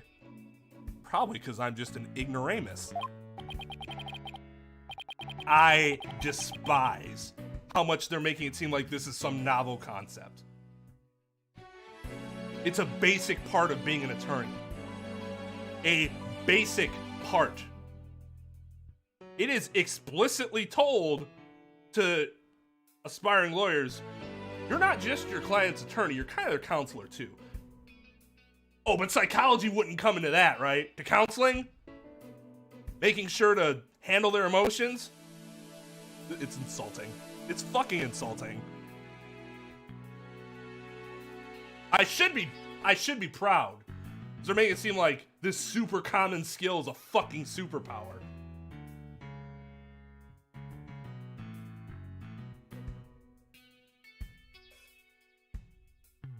So he must be a pretty scary guy, considering he's a prison inmate and all. So they say. They also say he'll cut you down if you talk too much. Ugh, I knew he was gonna be bad news. Yeah, he's a convicted murderer!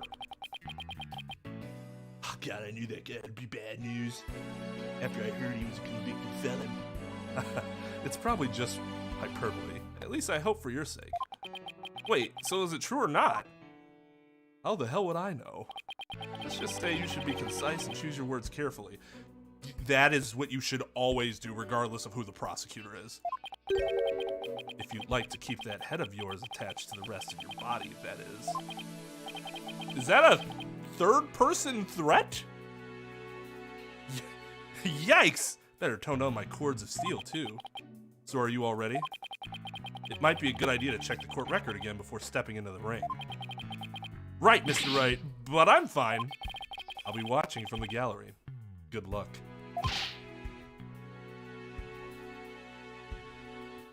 Thanks! Okay, let's do this.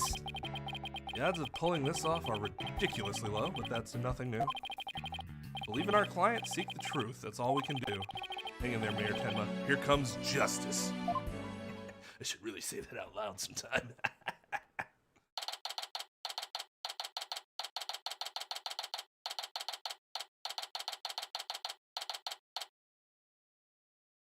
No hints, dog. Actually, I don't have chatbot up, so let's change that.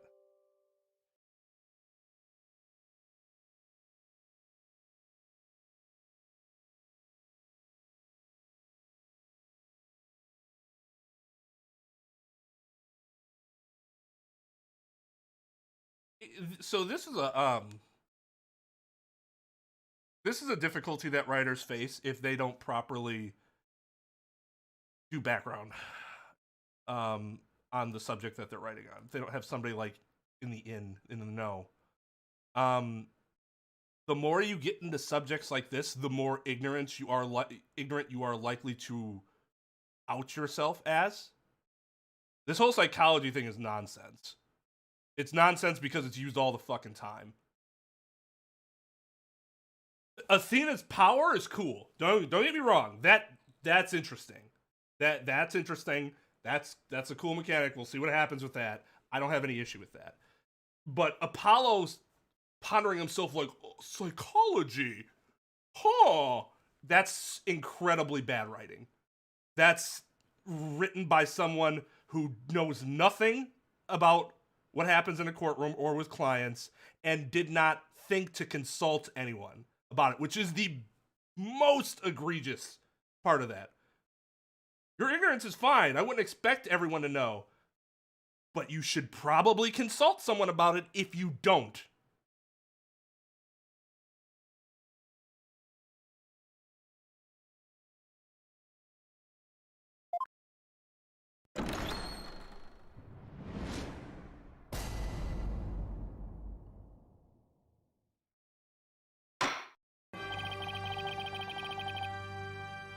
maybe it's not necessary. Maybe psychology isn't like a required course in Japan.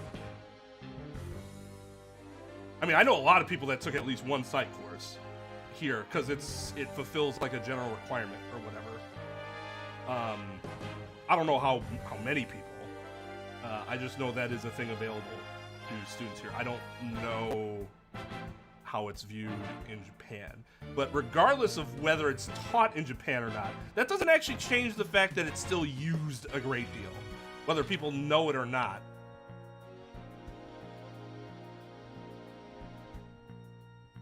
Yo, what's up, Mr. Minguez and Maximilian? Court is now in session for the trial of Damien Tenma. Apollo Justice Defense Team Leader is ready, Your Honor.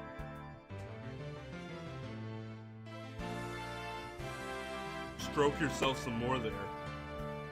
I just wanted to use the word leader, Your Honor, in the same sentence as myself. Say the defense is ready, you fucking prick. See, this got me spicy. Normally I wouldn't care about something like that, but I'm spicy right now.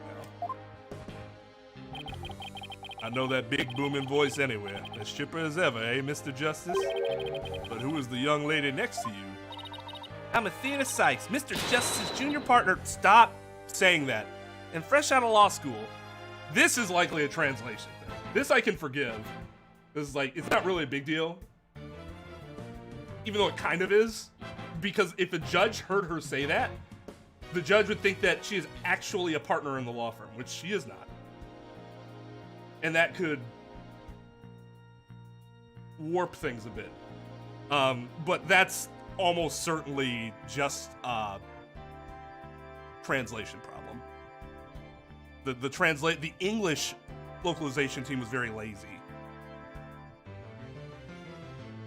when they put this was ignorant on the English localization team's part. Mr. Justice's junior partner, fresh out of law school. Well now, full of beans too, eh? Excellent. Makes an old man feel young again. Is it just me, or does he have less light in his eyes now? Has he just been the weight of the world just like finally coming down on him? His eyes just seem more dead. I feel like he's the only person I felt that way about so far out of like the returning characters.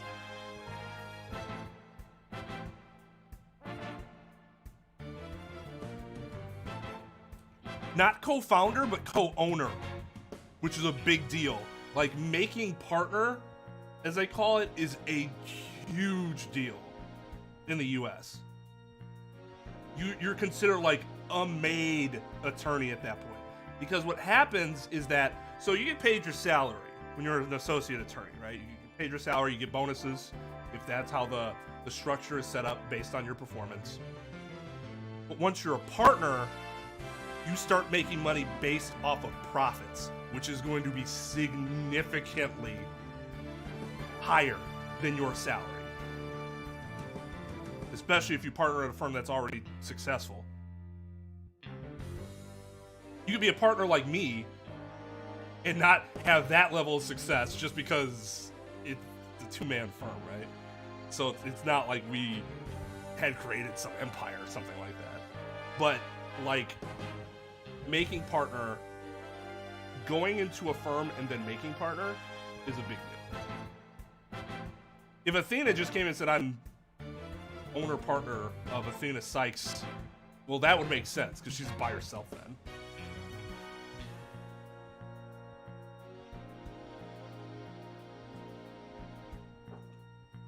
She's just an associate attorney. Her and Apollo are both associate attorneys. You can call her junior associate if you want. Well, I should say smaller and mid-sized firms don't generally do that. Big firms might, though. I've only ever heard them called associates, though. Maid, yes, maid. M-A-D-E. As in like you're a made man. You're set for life. Not necessarily. Everybody assumes that if you become partner, your name will get put on the... That happens a lot, but not all the time. Sometimes there's already a brand that they don't want to fuck with because it's a very clean brand name, so they won't add more names even though there are more partners. If that makes any sense. Oh, she would be considered co-counsel. Second seat co-counsel.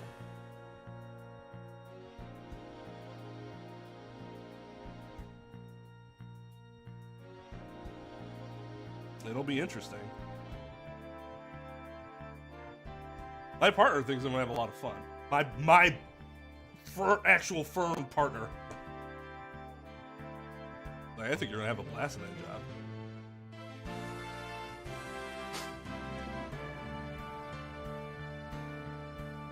Now for the prosecution. It appears the prosecution is not ready yet. Never fear, for I am here! It's just a minor procedural complication, Your Honor. The prosecutor for this case is being escorted from prison as we speak. Prison? Oh yes, of course. That load of horse shit that I heard about. I almost forgot that he's currently serving time. Yup, Prosecutor Blackwell's an inmate.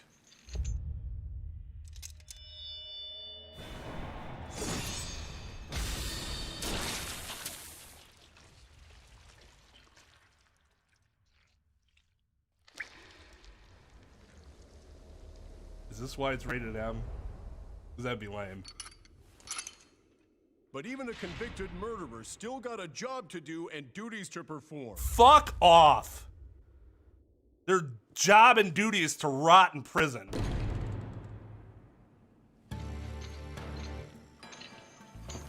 In the US, that's also not where the prisoner would be coming from. He'd be coming from a back door behind the judge, like a side door.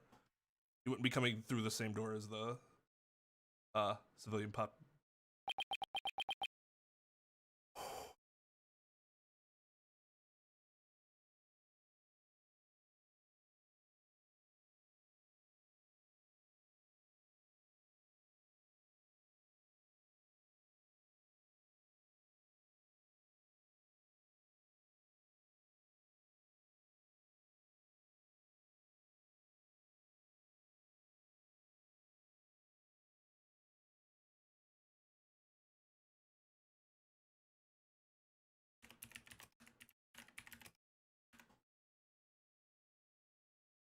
There's no music playing right now, right?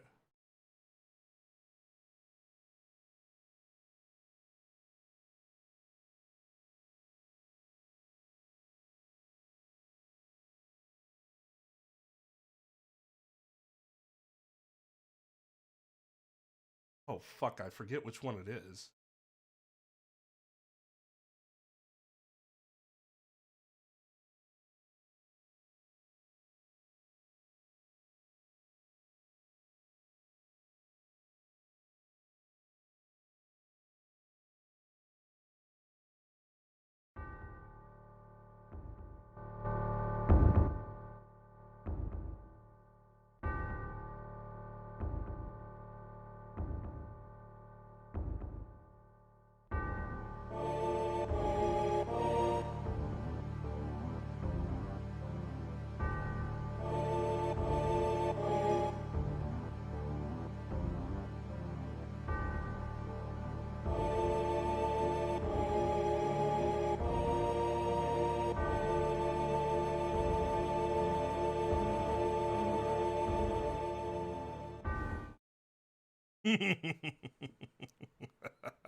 Ah.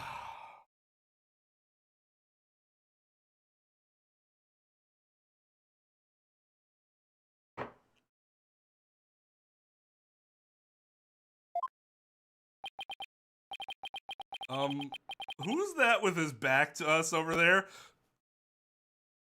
Take a wild goddamn guess. The guy standing in the prosecutor's box? That's him. I'm sure of it. Prosecutor Blackwell. Him is the Him. Is the prosecution ready?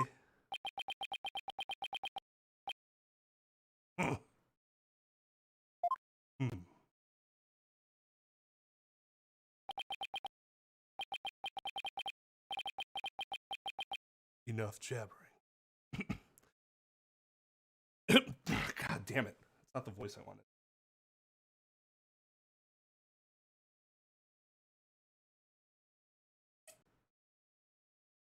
Jesus Christ! What just happened?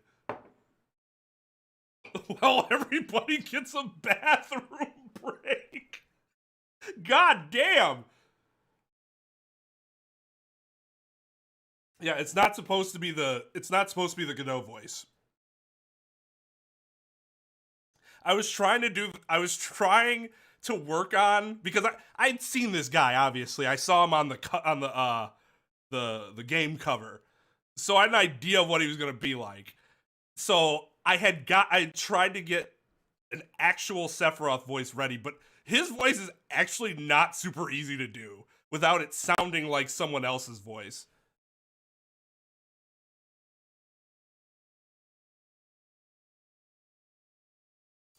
Or if he's not saying something about mother, or the ancients, or the live stream.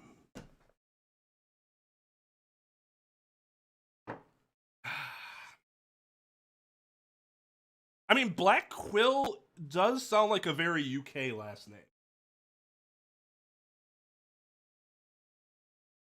I know I don't know many Americans with the last name Black Quill.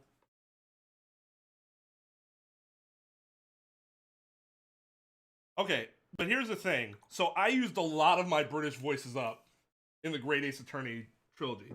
So if I'm going to use a British voice, what kind of British voice am I using?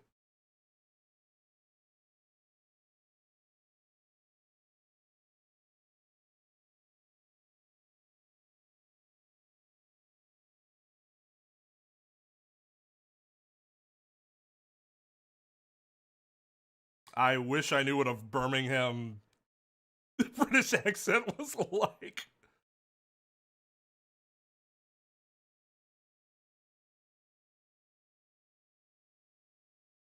Benedict Cumberbatch?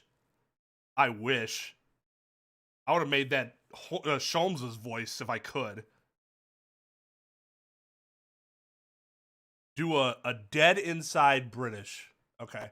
I have not done something like that before. All right, give me a second. I'm going to get some ice and I'm going to try to channel this. British and dead inside.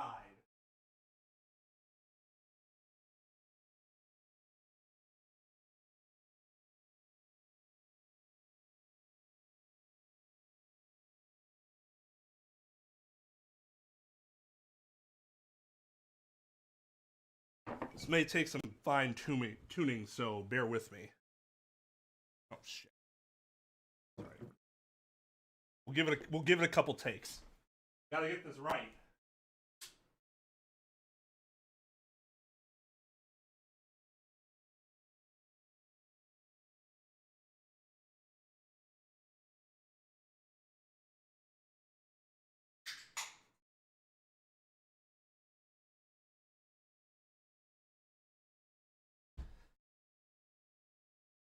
A British weeb trying to sound Japanese. I don't think my Sholmes was dead inside. I thought it was full of energy. Okay. Not giving him a Cockney accent. That would ruin it. Okay.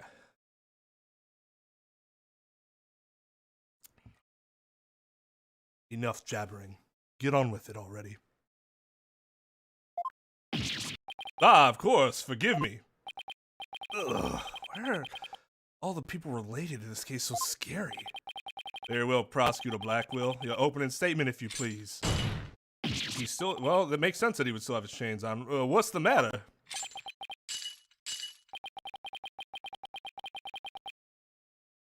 Must we continue to fritter away... Must we continue to fritter away time like this? It is all right there in the indictment. An opening statement would be pointless. Dude did not try to copy Edgeworth's finger point to his head.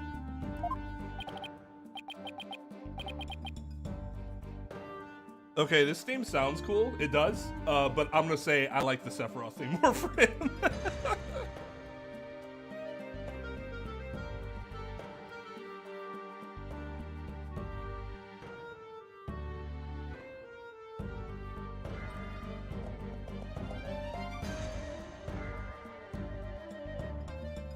An Aussie accent. That's interesting. Pointless. Oh.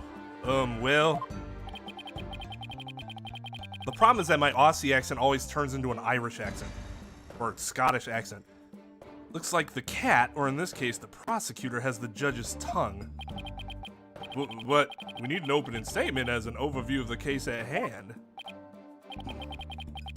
Well, then, your boldness, if it's so very important, why don't you do the honors? Who, me? There's a time for people to whine and fuss about how they need silly, useless things, and then decide they no longer want them once it's theirs. A selfish old fool. That's more of an Aussie. Huh? Wait, was that the prosecutor's opening statement? The worst opening statement I've seen since Godot.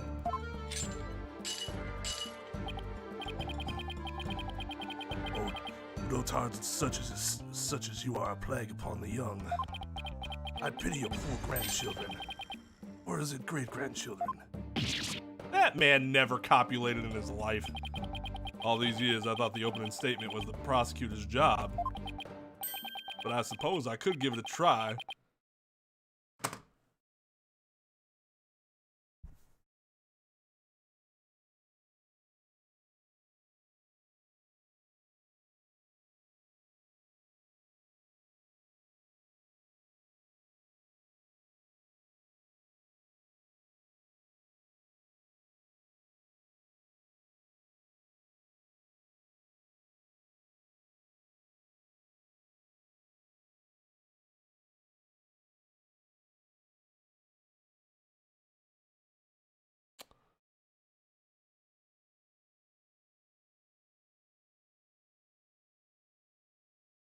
You know what's really interesting about this, though? I don't hold this against the game. Because the judge has been this fucking stupid since the beginning. This isn't some inconsistency.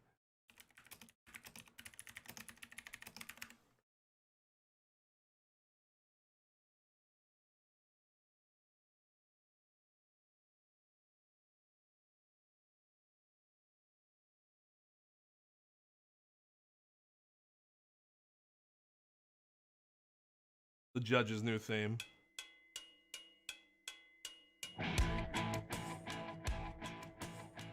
I didn't think it was possible. I did not think it was possible for the judge to possibly get any worse than he already was. But I have been proven wrong. So, to this game's credit, bravo to that one fact. Because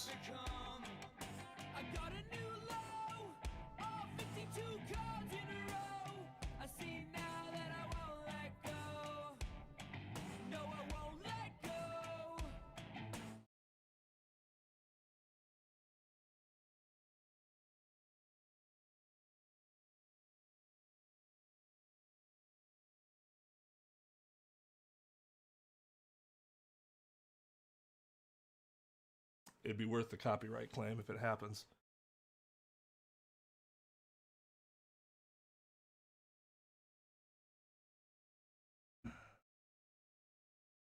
Hey, Zeph. For your information, that's not Weezer. It's Middle Class Rut, which is basically a dollar store version of Weezer. It was a dollar store version of The Offspring. So I don't know how that would be then in relation to The Offspring.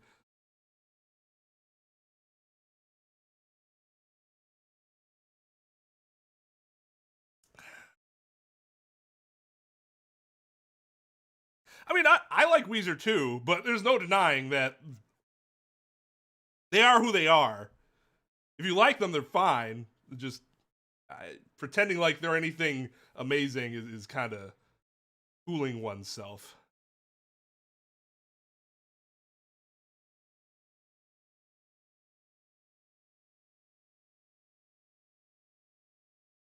People have progressively hated Weezer more over time as their music has become more poppy and what people would call sell out-y. Because I don't remember anywhere near this kind of hate for them in the 90s, although it could have been there and I was just too young to experience it.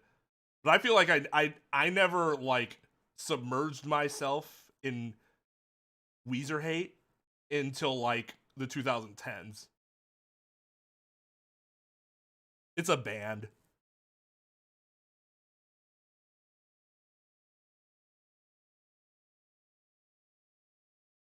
But yeah, like I said, I don't know. I like Weezer. It's just I like Weezer for what they are.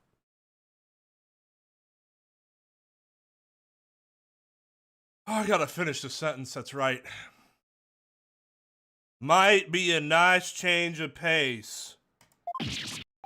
What? He actually fell for that? That must have been the power of suggestion Mr. Wright was talking about. That's not power of suggestion. The judge is just a fucking moron. And the opening statement, huh? Let's see here.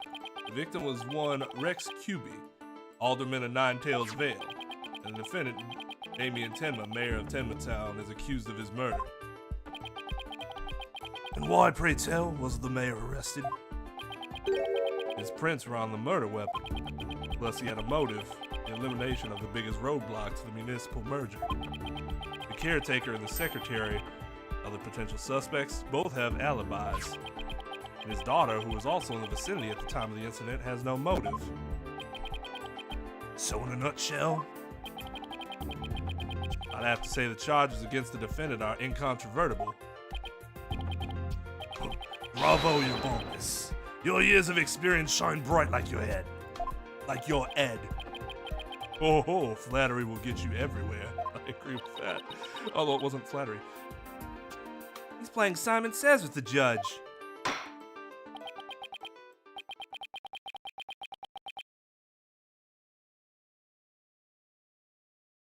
Yeah, I would agree with that. It does happen to every artist eventually if you keep going and keep going and keep going. Moving right along now, let's hear from our first witness for today, Detective Fulbright.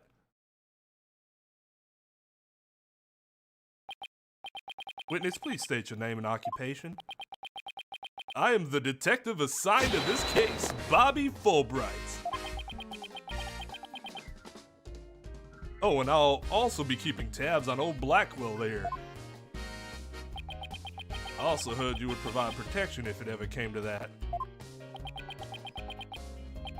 It would seem that I have been sorely underestimated. Wait, who's protecting who from what?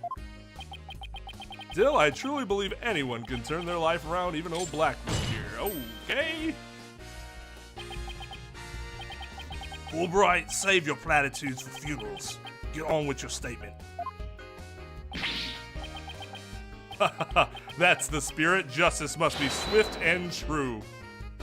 I see it in your eyes. There is hope for your rehabilitation and return to society. Hey, thank you for the $2.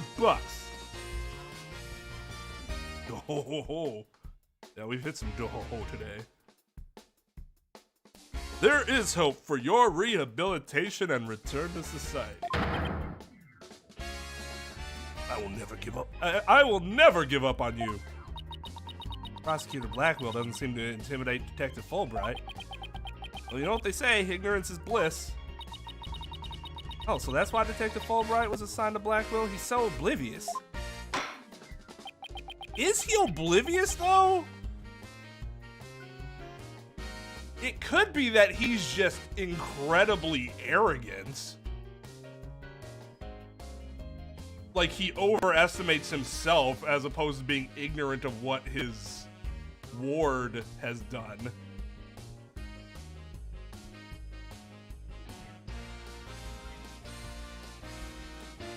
Now, let's have your first statement, Detective Fulbright. You got it, but first I'd like to say to the defense that justice will ultimately prevail.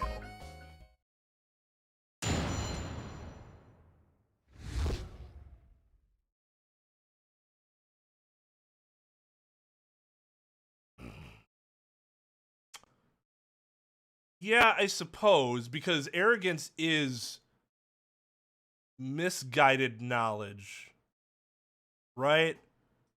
Or misguided thinking. As opposed to simply thinking of ignorance as a complete absence of that knowledge.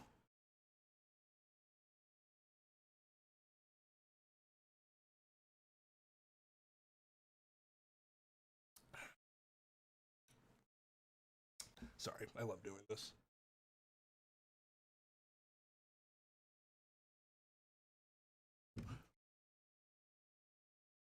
I love debating words. I just want to see. See, if you go by Oxford, which, you know, that's not the end all be all. If we went by the Oxford dictionary, lack of knowledge or information.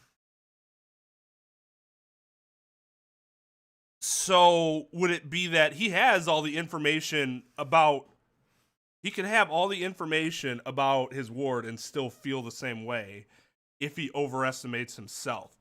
So would the overestimation be a lack of knowledge? Is misguided knowledge a lack of knowledge? I suppose you could make the argument that it is. Because if it's misguided, then it means that you are lacking something to make it guided, right?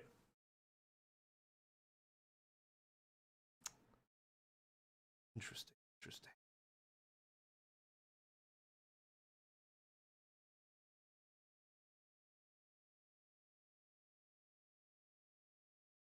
I mean, it might not be misguided. He might be able to kick Simon's ass for all we know.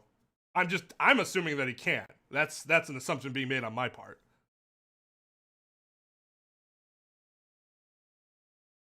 Well, that's the thing. Even if he truly believes, though, it can still be misguided.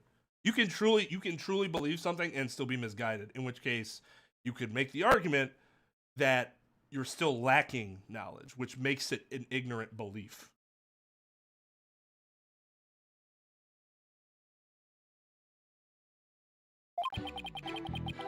Alderman Cubey was murdered with a spear that had been on the wall. The fingerprints of the defendant, Damien Tenma, were found on the murder weapon. At the time, Alderman Cubey was asleep from a drug he unwittingly ingested. I love my shit. Oh my god! That's a great expression. Mayor Tenma attacked his helpless victim, impaling him like a human shish kebab. Objection to the imagery of a human shish kebab. I don't know. I still think Emma's shocked face is so dear.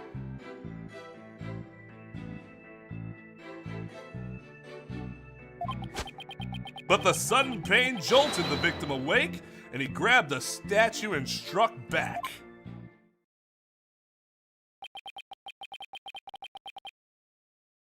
Alderman Cubey had been slipped some kind of sleep-inducing drug?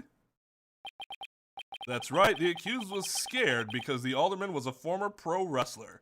I didn't ask you about the motive. I asked you about the toxicology report you were obviously going to provide to me to prove that he was in fact slipped a sleep-inducing drug. So he slipped him a drug to make sure he'd be out cold and defenseless. Here's the autopsy report. Okay, good. Even though I, again, would normally have this weeks in advance, months in advance even.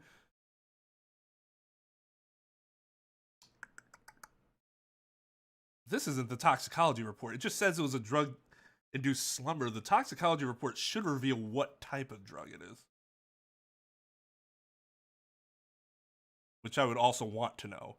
Just saying drug-induced slumber is way too vague. What type of drug was used? Could be a bunch of different possibilities. Is what makes it vague and not ambiguous.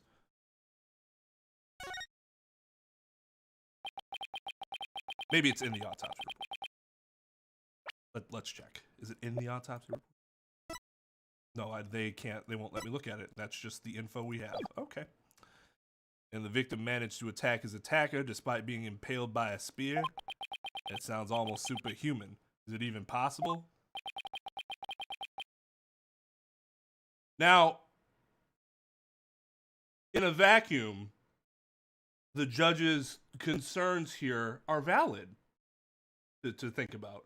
Now, when you take it within the context of the series as a whole, this is an utterly ridiculous statement by him. Considering everything that he's seen and all the possibilities before him, could he even do that? Something that is very possible due to adrenaline.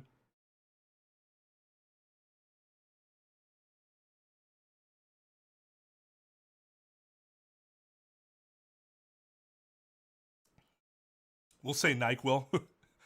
Yeah, we'll say NyQuil. Just throwing something out there. Does that sound good, everybody? NyQuil? NyQuil? Yeah, okay. Well, he was a former pro wrestler after all. That spear was probably nothing more than a mosquito bite to him. Until that mosquito bite actually fucking killed him, you moron. Objection! Not so fast. Don't try to brush it all off by saying the alderman had been a pro wrestler. You really expect us to believe he could fight back after being skewered by a spear?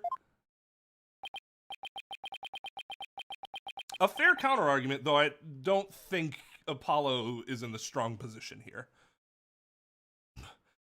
Never heard of incredible feats of which man is capable of in a pinch, have you? Like the samurai of yore, wrestlers can battle through intense pain. It sharpens the senses. I used to talk about it with a former wrestler I met in the clink. Used to talk. How long has he been? Isn't his whole thing is he hasn't even been in prison for very long? I don't know. Maybe I'm just a little confused about the timeline. And it'll get revealed more clearly later. I don't know. It still sounds a little far-fetched. Does it now? Perhaps we should test the theory on you with the edge of my blade. I didn't sign up for this. Made you piss your pants, didn't I? So your life is spared, for now. Guess who's just sitting back, allowing this to happen? Oh, I'm sorry. I'm just trying to set up my voicemail on this newfangled smartphone I have.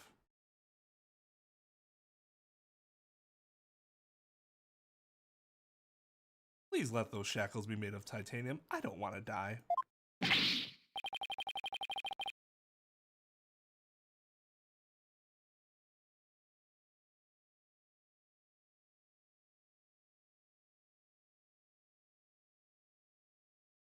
Oh, Lord.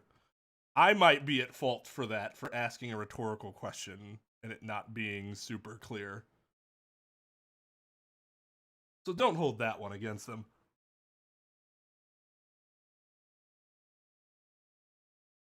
I should have made it more clear that it was made in a rhetorical fashion.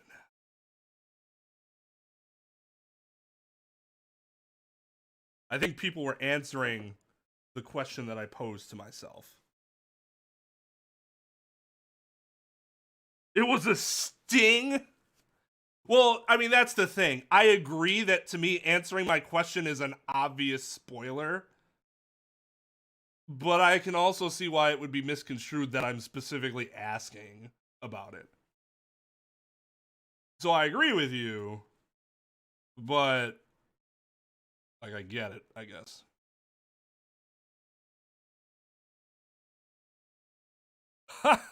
My investigations are as thorough as they are foolproof. Or my name isn't Fulbright. I vow to resign immediately if I ever make a false arrest. Oh, fucking sweet. So we don't have to see this dude again after this trial, right? Right? That's a rhetorical question. Are we learning?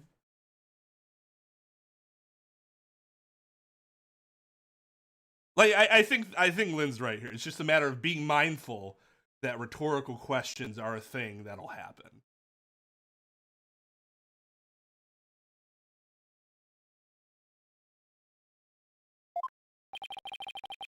The accused prints were on the weapon. He's the one person without an alibi. Quite decisive evidence, wouldn't you agree, Your Boldness? The defendant is sounding guilty by the minute.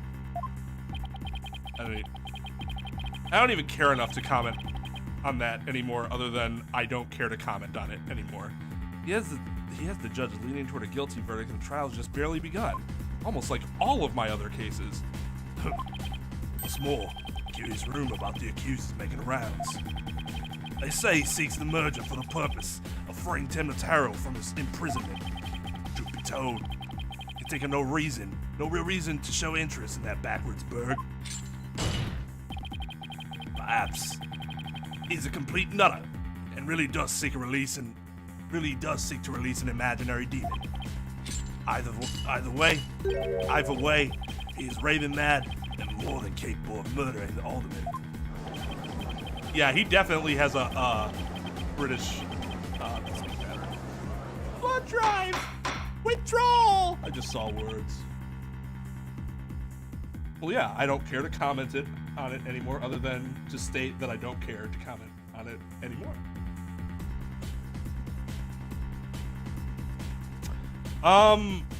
Yeah, so it depends on what the felony is. So let me go back to your original prison sentence. Depends on what the felony was. Or what caused the prison sentence. It completely depends. If you were convicted for murder and were serving a prison sentence, probably not getting out before you could then proceed to practice law again as it is. But what would likely happen is that your license would be suspended, and you would have to apply for reinstatement. And depending on what the prison sentence was for, that'll affect whether or not you're allowed to practice again. Hey, Jefferson.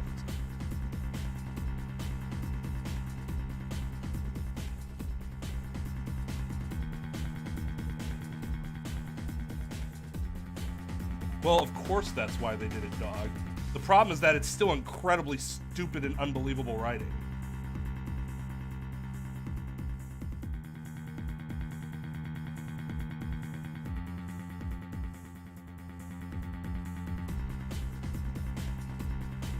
Yeah, I'm gonna make you say it so that you have to say the words yourself and like you basically convince yourself in the process of doing it.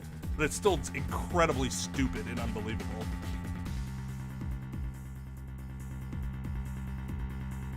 Order. There will be no gossiping in my court.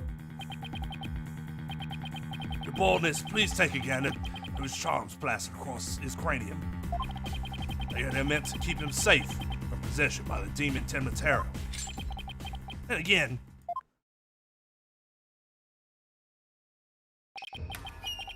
perhaps he's already under the demon's spell.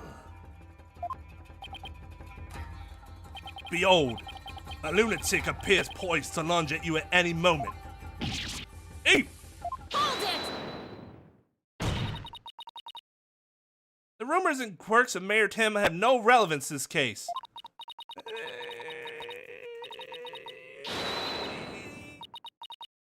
It's a good objection, but I'm not sure I agree. Besides, those charms on his head, they're just a fashion statement, I think. Come to think of it, such things don't seem relevant to the case, do they? His mental stability is most certainly relevant. And the rumors could point to a motive. Now, they're just rumors, so it's all conjecture, but it's not necessarily a point of relevance. It's a point of conjecture is the problem. The prosecution will refrain from dragging our client's reputation through the mud. Oh, what a dreadfully fearsome lass we have here. Ooh, thanks for that lifeline, Athena, even though half of what you said was wrong. Careful, Apollo. He has the judge dancing in the palm of his hand. Power of suggestion is one of the more powerful tools in Simon Blackwell's arsenal. He's trying to manipulate everyone's impressions to suit his objectives. Oh my god! It's like... no lawyer does that! Ever!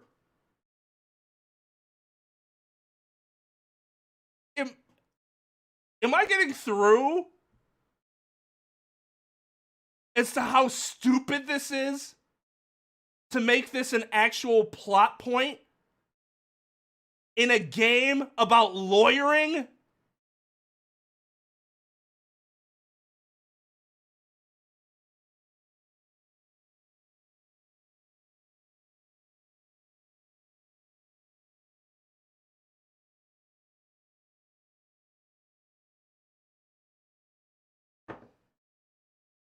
Oh, I definitely 100%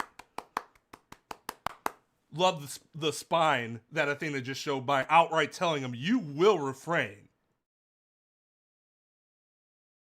Normally it's the judge that says that, but you might be able to get away with some of that on your own, depending on how egregious the opposing counsel is being.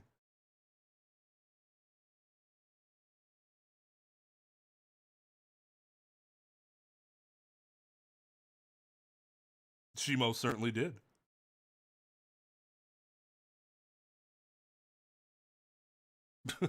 Dog. Oh man, wait until they get a hold of Athena's psychology and her. Oh, what is this black magic? Hey Tara. Slander is only slander if it's untrue. Although there might be limitations placed on the ability for somebody to the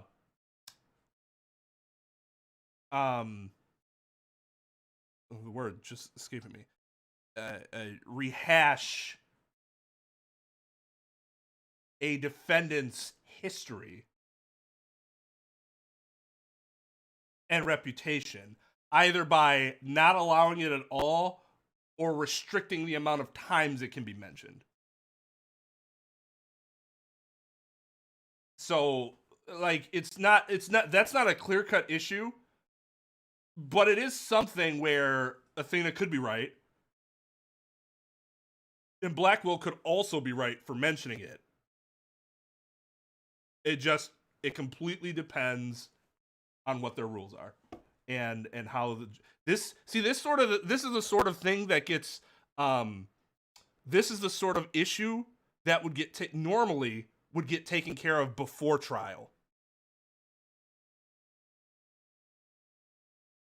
But because we don't have motions in limine in this system, because we just don't have the time to, it's not something that can be discussed before trial occurs. Psych allergy?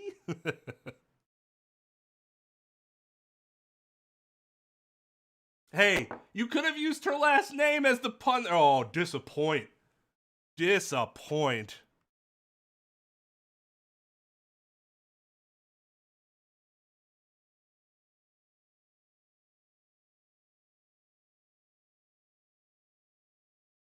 What is this up, dog? He's trying to manipulate. No. Yeah, we said this really obvious line. This guy really is bad news. Dude, okay.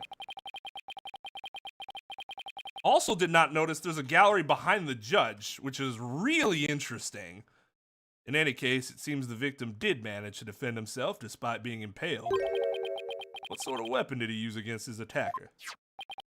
None other than this statue right here. It appears to be a statue of two strange creatures locked in battle. Or intercourse, I can't really tell. Two yokai to be exact. On one side is the nine-tailed fox. On the other, Tenmataro. Why, interesting if you think about it. It's as though this very case was rendered in art. God damn it.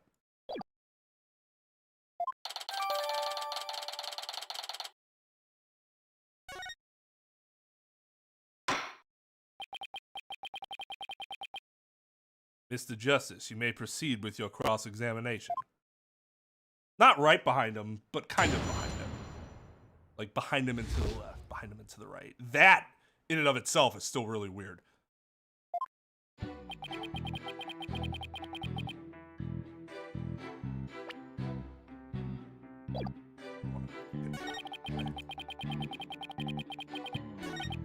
Fingerprints. Sleep from the vague drug that was mentioned. Grabbed the statue and struck back. Strike back, boom, boom, boom, boom, boom, boom. Mayor's blood. But no prints could be lifted. So is it that they can't prove that he struck back on the mayor because there's no prints?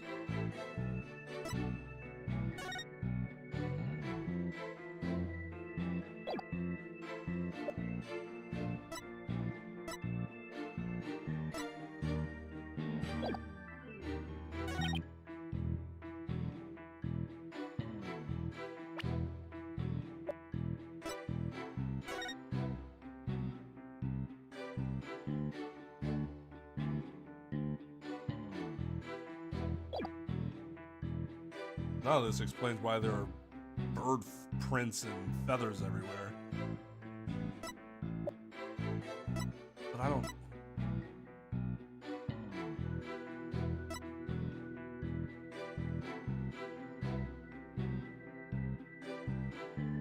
$320. So he was in a drug-induced slumber, but was...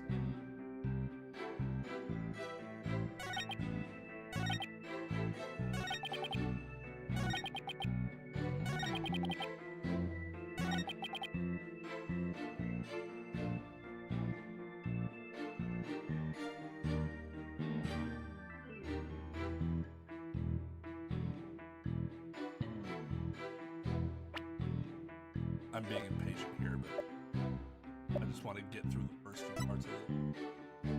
Objection! Did the alderman really strike the mayor? What? Are you questioning my sense of justice? Your so-called justice needs to find itself a pair of legs to stand on.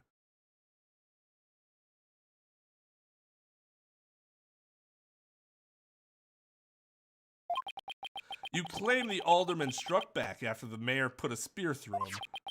But the statue he supposedly used to defend himself creates a major hole in your theory. It would appear that the defense has a counter-argument. But as usual, he's dancing around it and titillating everybody instead of just coming right out and saying it. Very well, let's hear what the defense thinks is odd about the detective statue theory.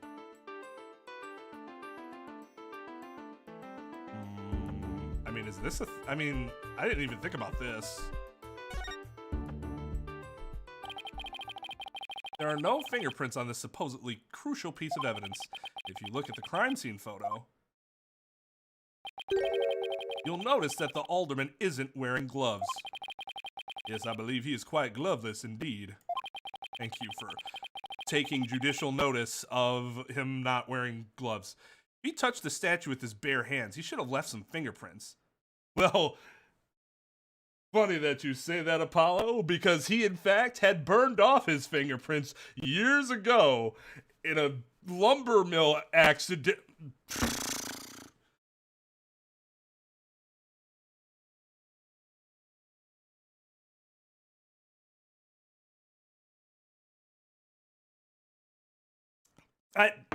I should be I do really like Apollo. I really, really do like Apollo.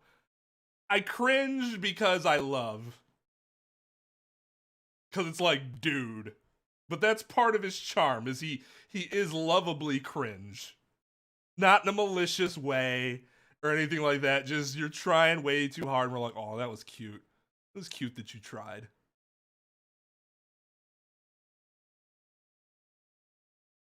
Yeah, caused by Pearl's ball somehow.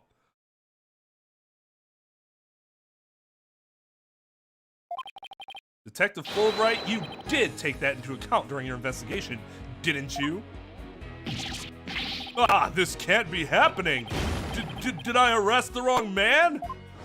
Inspector resignation. Chief, the chief's desk. The police chief's desk in the morning. You did it, Apollo. Not Detective Fulbright off his high horse. Well, it's just 1 point in our favor. Who do you suppose clubbed the mayor if it wasn't the alderman? Well, if it wasn't the alderman, then it was the killer. Then someone else must have clubbed the mayor. I mean, there was a third party there in the Fox chamber? I mean, if there wasn't, then our client either killed the mayor or the mayor fucking paled himself. Or the alderman. Sorry, we're the mayor, right? Yeah.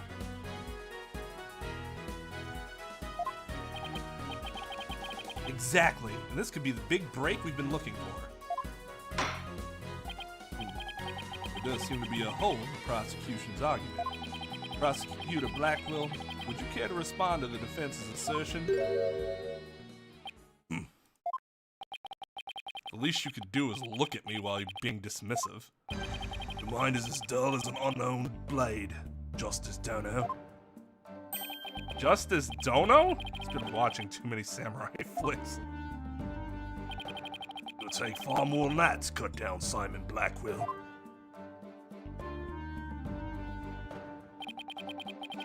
A whelp such as you has no hope. A whelp such as you has no hope against my superior swordsmanship. This is a trial, not a sword fight, Prosecutor Blackwell. There's a perfectly good explanation for the lack of prints on the statue. You might recall that blood-stained cloth found at the scene of the crime. But it just so happens that the blood was the mayor's. So, what are you getting at? On your mind, boy. Why was there blood on that cloth? Solve that riddle, and you shall see that the all you thought you found is but an illusion. I'm used to this accent. Oh. As a head covering. To wrap the statue?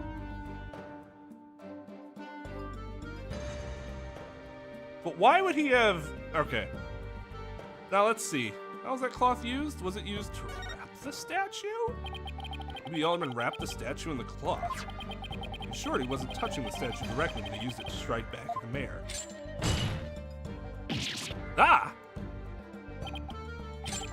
Precisely. Bully for you, boy. Oh, it was nothing. Apollo, don't let him start manipulating you too. It doesn't matter!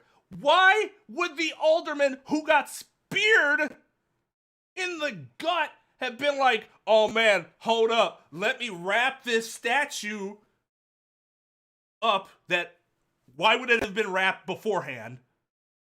So he must have wrapped it up and then be like, all right, now I'm gonna attack back.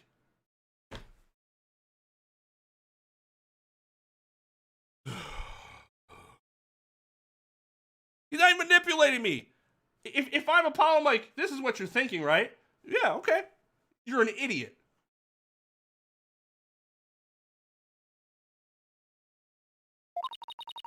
You just close the hole. No. No,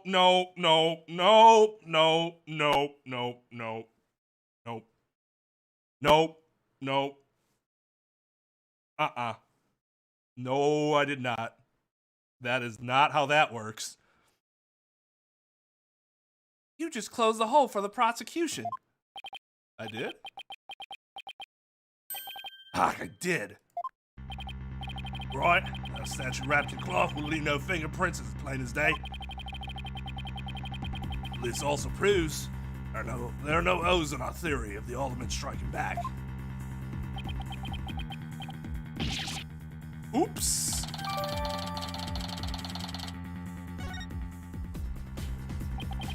How do you see how dull your mind is? I'll make sure to sharpen it next time. Let's come back. Particularly for an inmate once told me that. He always tenderly owned his blades before he went to work, like the samurai of yore.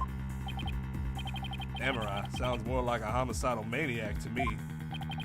Actually, he was working in the prison kitchen at the time. Yeah, I was gonna say, okay, that just means that he was a homicidal maniac that was working in the kitchen.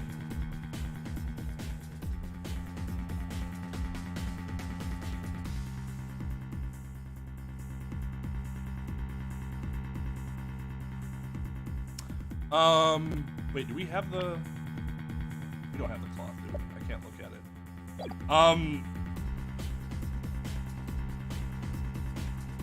That is not... You would leave similar residue, but it is significantly more difficult to get fingerprints off a cloth compared to like a metal. Significantly more difficult.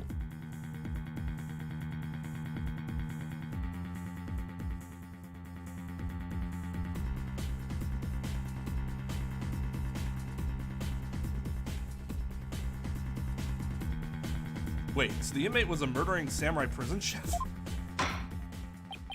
It would seem that the victim and his killer were the only ones there after all. Where did that even come from? I was kind of attached to that hole.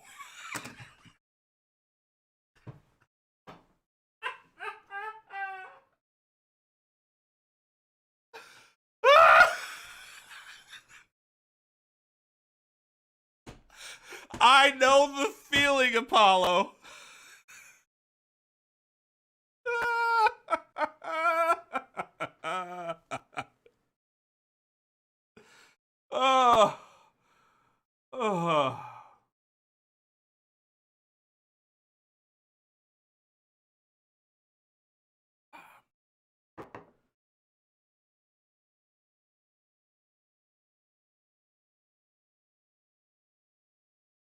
That's okay, Apollo.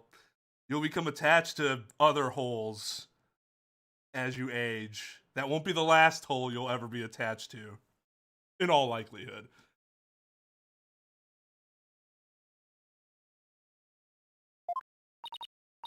Apollo, I just thought of something. I'm gonna say what was the follow-up to that was on my mind. If they didn't find anyone's fingerprints on the statue, who's to say someone other than the alderman didn't hit the mayor with it? Why didn't I think of that incredibly obvious retort? Anyone could have not left prints on it. He's not wrong, it's just the way that he said it. It's like, I do this too. I totally do this too. Like, but I do it in a way where it's like, I'm right. I know I'm right, but I'm also trying to make myself sound stupid. It's not whatever. Anyone could have not left prints on it. A new bright tale struck the mayor with the statue. Please illuminate us with your wisdom, young lady. There's only one answer, the real killer. Prove the existence of this real killer, then. What evidence have you? Oh, I'll give you evidence, all right. Athena, are you sure about this? To borrow your words, Apollo, I'm fine. Take a look at this. Black feathers and tracks, allegedly from a yokai, were found at the scene. I believe they're from the third party who struck the mayor with that statue. Is the defense actually suggesting some sort of monster killed that alderman? Not necessarily. Okay, so what I'll give this case credit for initially, at least, is that to be fair, it's kind of easy when you do this. But I talked about burden of proof before, and how it's ridiculous that it's on the defense to prove their client guilty or innocent, as opposed to the prosecutor has to prove them guilty. In this case, though, the setup is very good to shift the burden of proof by saying there's only these two people in the room. We have no evidence or no like witnesses of anybody else going in and out. It had to have been him, surviving person. And now if you say there's a third party, you have to say, well, this is why. Of course, the problem with that is it's very obvious that somebody's in some sort of suit. Like, where would those blood prints come from otherwise? There was obviously a third party there. And as soon as you bring up that there's a third party, then the prosecution's case suddenly collapses in terms of reasonable doubt as a standard.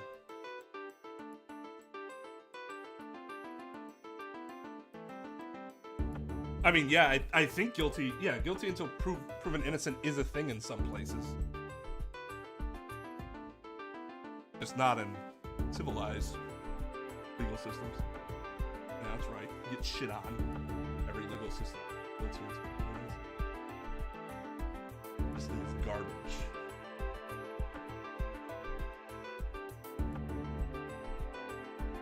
That's exactly what I'm suggesting. Objection!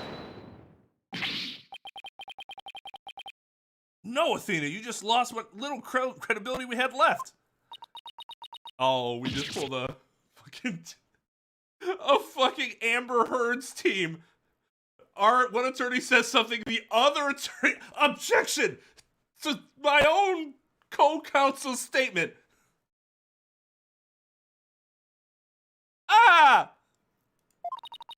Sorry. Guess I got carried away. Mr. Justice, we've no time to deal with objections between members of the defense.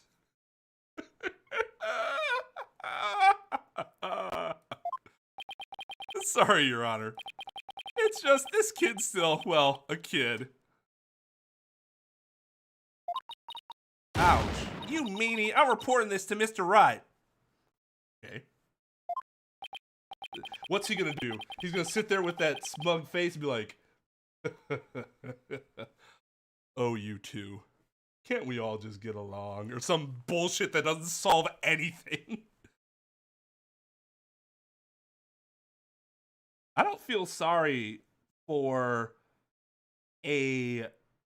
people whose own performance like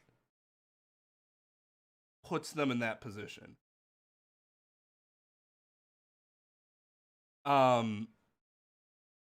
Like, it sucks, but I don't feel bad for him. First of all, he still got paid a lot of money to lose.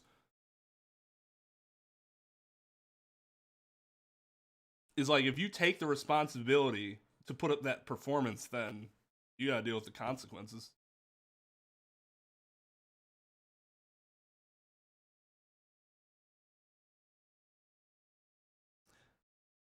I guess I feel more bad for her. Except that I feel bad for her in that she didn't get better attorneys. Problem being that some facts were just simply against her, and in that sense, I don't feel sorry for her. But based on what we've seen, she could have hired different counsel.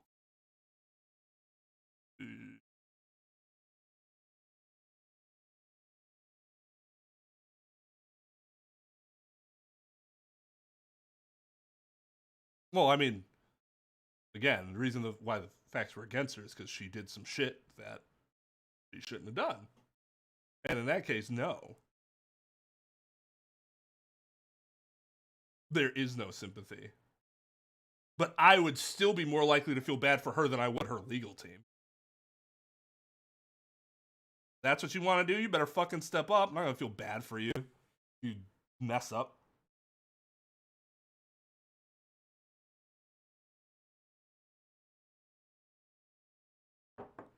She literally indeed.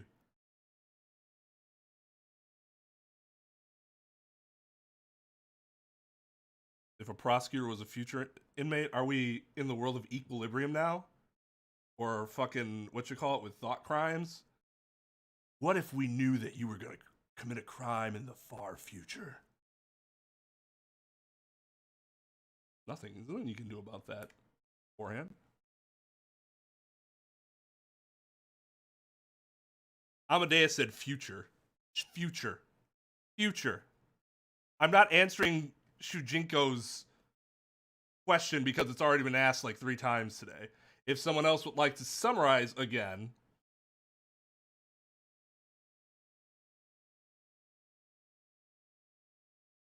No, it's not your fault. I'm not blaming you. I'm just saying that's why I haven't addressed that question.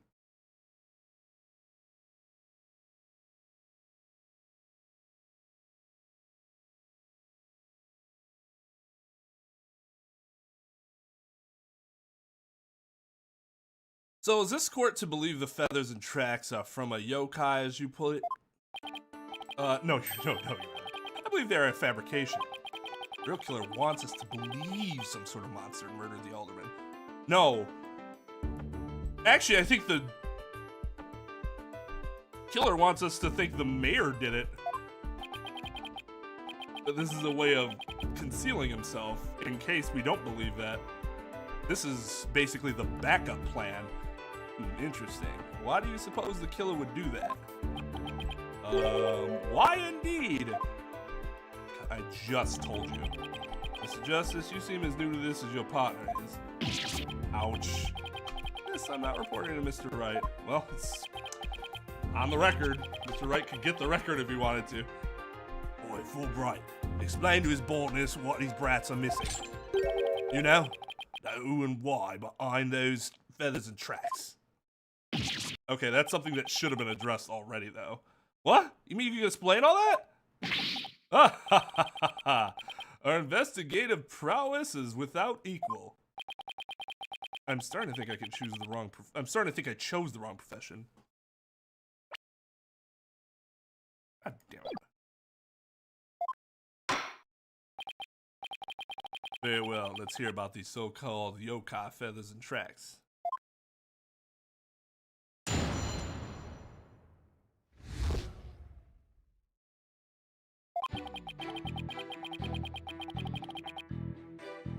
This entire case centers on one man's attempt to crush opposition to the municipal merger.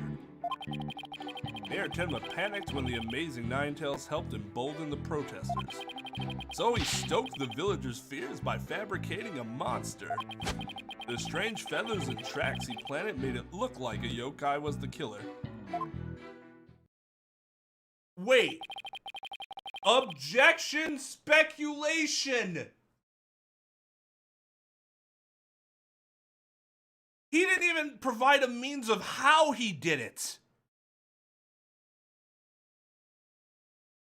Because again, we're talking about how he stabbed the dude then wrapped the fucking statue up and then conked him over the head. But then he also had time, after he got conked over the head, to walk around and plant bird blood prints on the ground and feathers everywhere.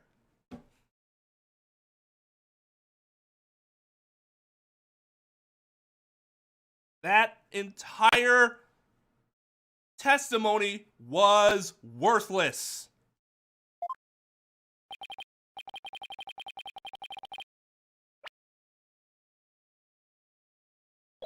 Those feathers and tracks stoked the villagers' fears. He provided a motive as to why he would do it, but not how, and that's a huge problem. Absolutely, he knew exactly how to prey on their superstitious minds. Those feathers only gave weight to the idea that the alderman was slain by a demon. They accused demon. Tenma, that is. Tenma who? Tenma. Legendary demon locked away in the village's forbidden chamber.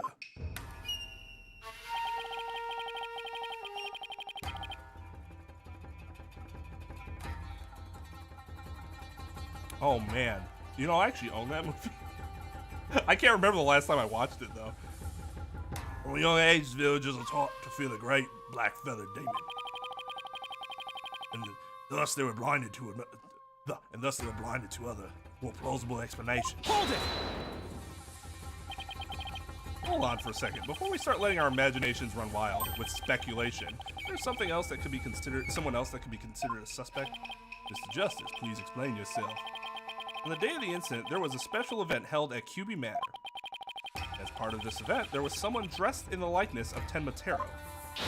Obviously, this person is a much more likely suspect than any legendary demon. Objection!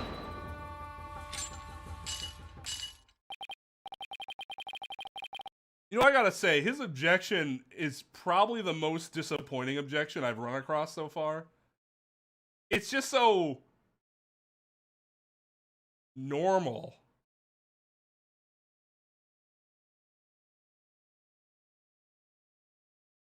There you go, bro. Just like objection.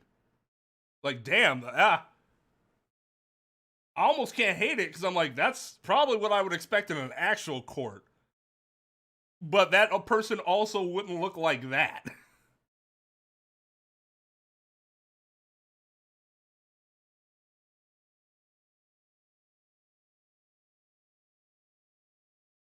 It is worse than used, yes. It is a contradiction in and of itself, isn't it? Here's the thing. I loved Von Karma's presentation and objection. He's supposed to be ridiculous. I can deal with that. That's fine. But don't make them like half ridiculous and half normie. You're just half-assing it then.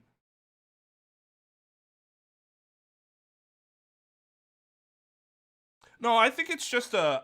I initially thought it was a school vest too. I think it's just a black vest that happens to look like a school vest.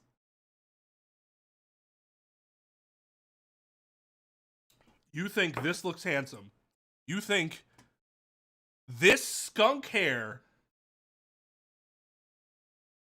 and whatever the fuck crusty shit that is coming down from his eyes,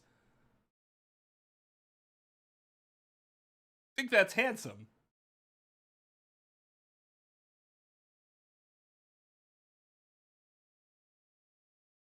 Like, okay, even let's... You like the hair, whatever. I like weird hair too, sometimes. This is disgusting. Nothing about this right here should be attractive to anybody. That looks terrible. It's supposed to.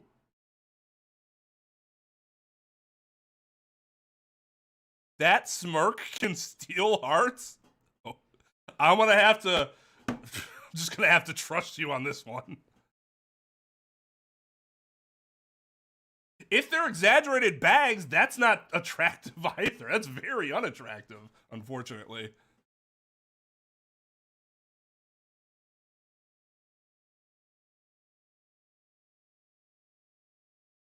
This is makeup? Oh, then I'm definitely dissing it. Because he is intentionally putting it on poorly then. That's the only thing that could explain this application.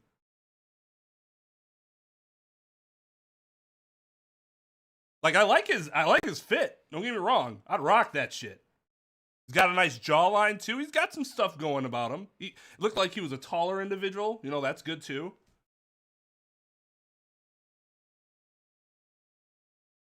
But it literally looks like his eyes are going to ooze out of their sockets. And that is not an attractive quality in a face.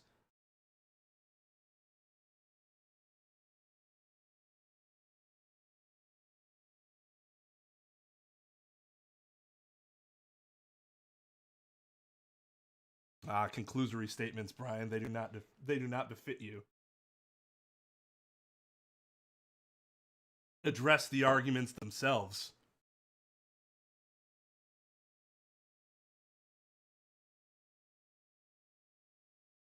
What about the makeup is tasteful? I too want to look like dirt's running down from my forehead, around my eye sockets, and down onto my.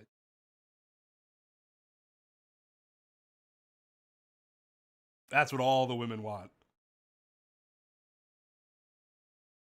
Of course it's makeup. It's just fucking gross.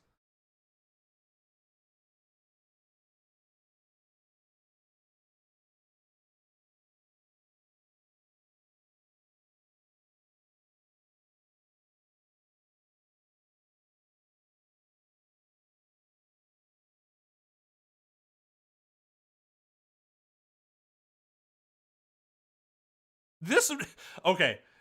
Last thing, and then I promise I'll move on. I spent too much time on this, to be honest. But if these were scars, I'm gonna say, look, I can get behind a cool eye scar.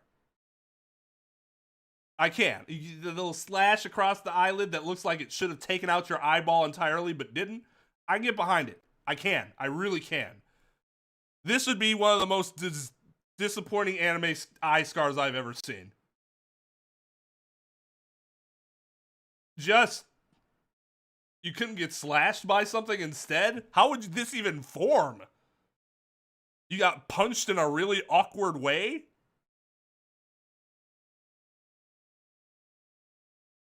Oh, see, I don't mind loud. I'm okay with that. I'd still rock loud. I'm one of the loudest attorneys you'll ever see in terms of outfits, because I rock colors, and our profession is generally a very non-colorful profession. Exactly, Tal. When I was interviewing for my new job, I was like, you know what? My first interview, I met with the owner. First interview. I'm like, you know what? We're rocking purple. I could be all safe. White shirt and red tie. But I'm like, no, that ain't me. That's not my personality. I have those things, but that's not who I am. Better believe I strutted in that interview with purple on.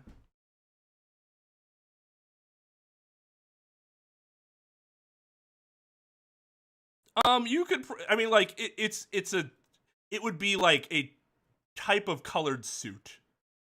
I'm not sure how far you could push the suit colors and get away with it.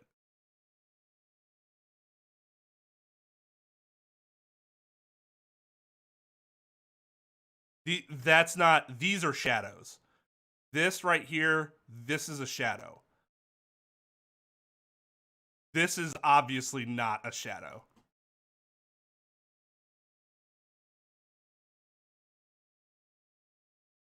Would not recommend getting scars for funsies. Agreed.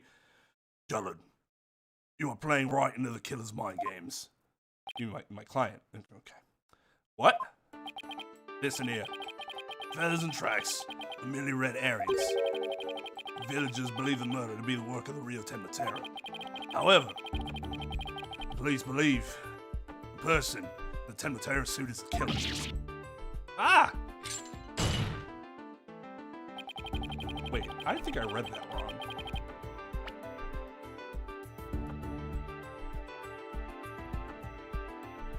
Oh, okay. No, I did read that wrong. Defendant sought to sow his confusion or to deflect blame away. Wait.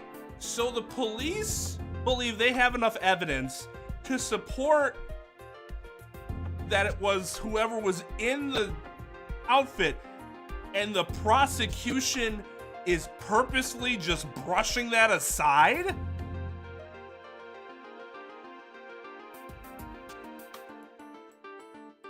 Not that that couldn't happen, that just seems very problematic when it does. The defendant sought to sow his confusion or deflect the blame away from himself. He was knocked unconscious by the alderman, and thus our mentally deficient mayor was caught red-handed at the scene of the crime. Objection! So then what happened to the suit? You honestly believe Mayor Tenma would do something so stupid? Objection! That's a horrendous counter. Apollo has a lot going on there, and his is, do you think he was that stupid? How did he do all this? They have not explained one time how he managed to make it seem like it was like this. They just said that he did it and why he would do it.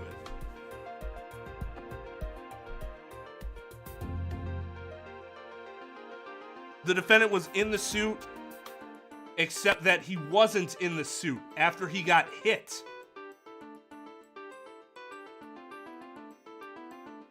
Unless we're assuming that he got hit while he was in the suit. As he was falling back into the chair, he threw off his outfit and fell onto the chair and was knocked out. And then, not only that, somehow the outfit then disappeared. You understand why that doesn't make any sense?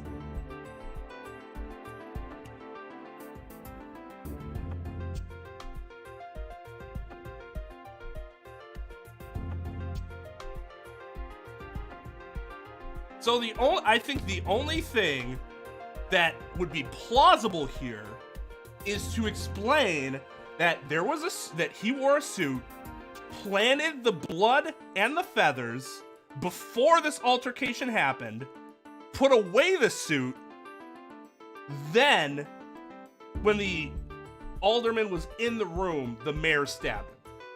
But there's still one big problem with that. You don't have the suit.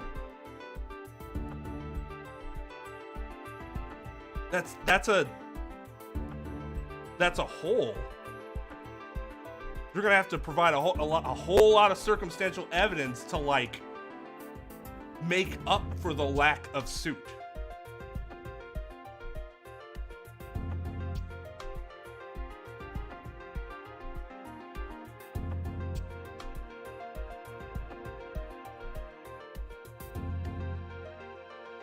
And that's the thing. They're not even saying. He's not even saying that.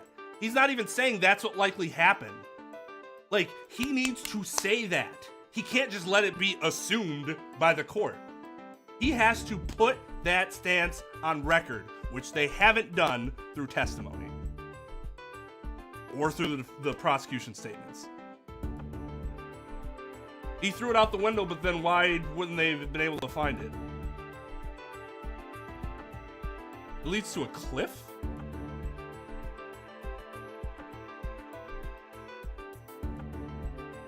Was the window open? Well, I guess that doesn't matter. He could have closed it. So that's not really that big. But yeah, I mean that's really flimsy. And again, they're not even asserting that. And that's really the best argument they have. So that's why that's problematic.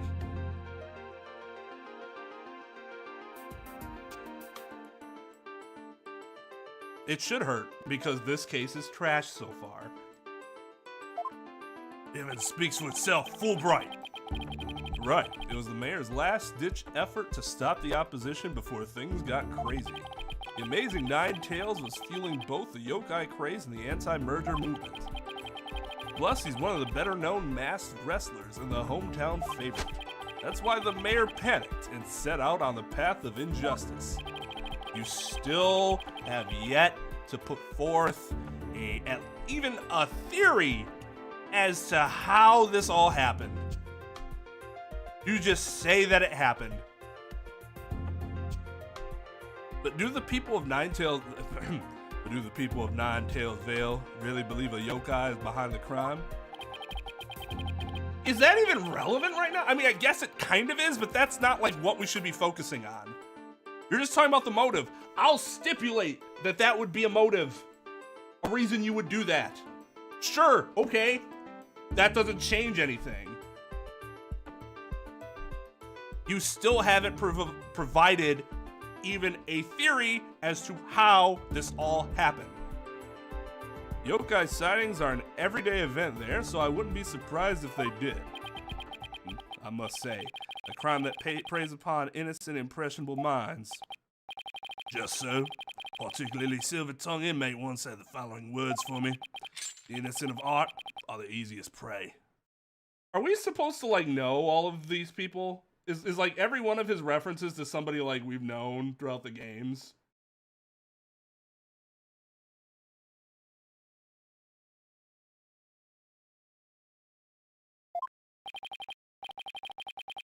You don't say. Was this inmate a con artist? You can't answer that. Just yes or no. That's fine. Because then I can, like, think about, like, oh, who said this? And who might have said that? Oh, yeah.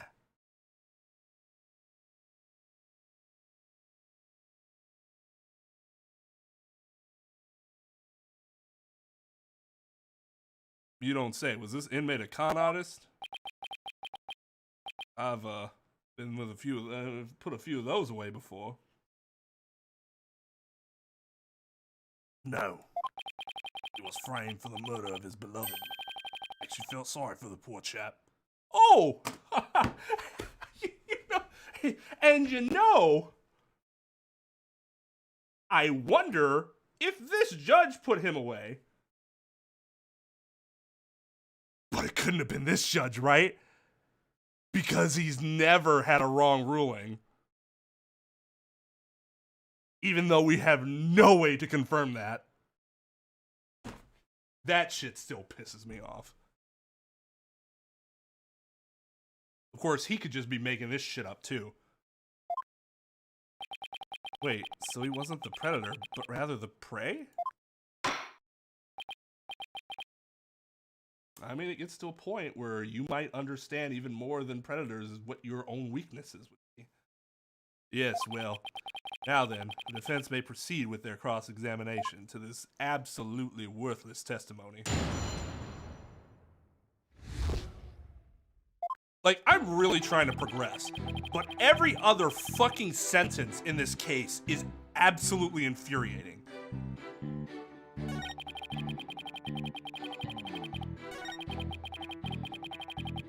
And like, the first case had its issues, but it was fucking gold compared to this.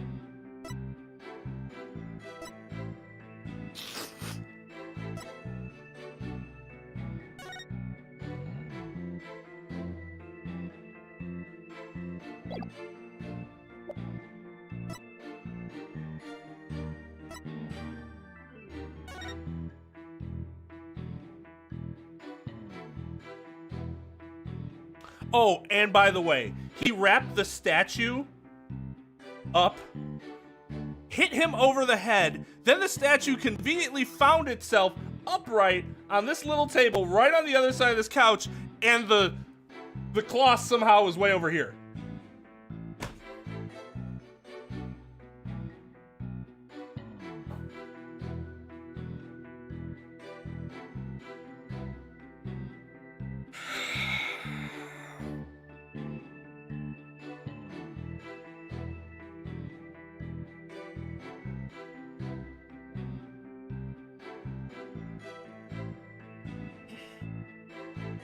You know, it's ironic, and as you say that, it's ironic that this game got an M rating, because I feel like this game is also directed towards the youngest audience of all the games so far, because you have to be a 12-year-old to buy this bullshit.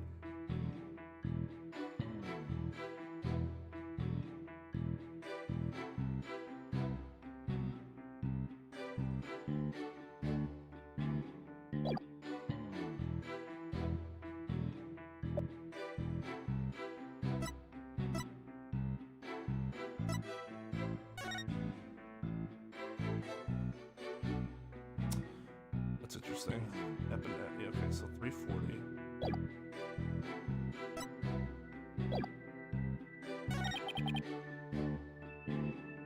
Like, right now I have to focus on something that isn't, it's not that it's not relevant, it's just that I wouldn't even care. I would not even care to debate this point, because it does not actually matter. Until you can prove,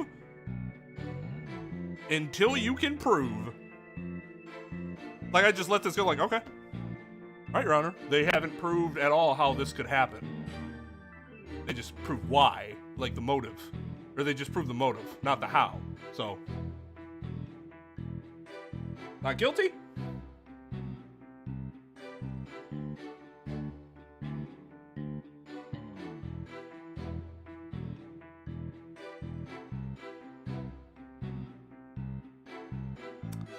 panicked,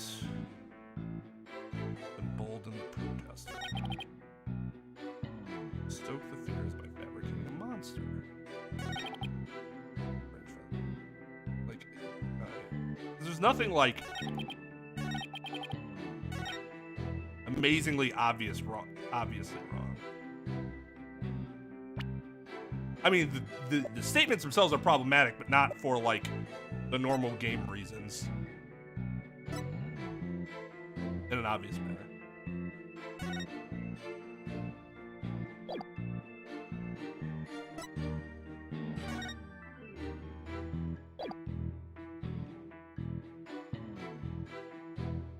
Mark the monster crazy.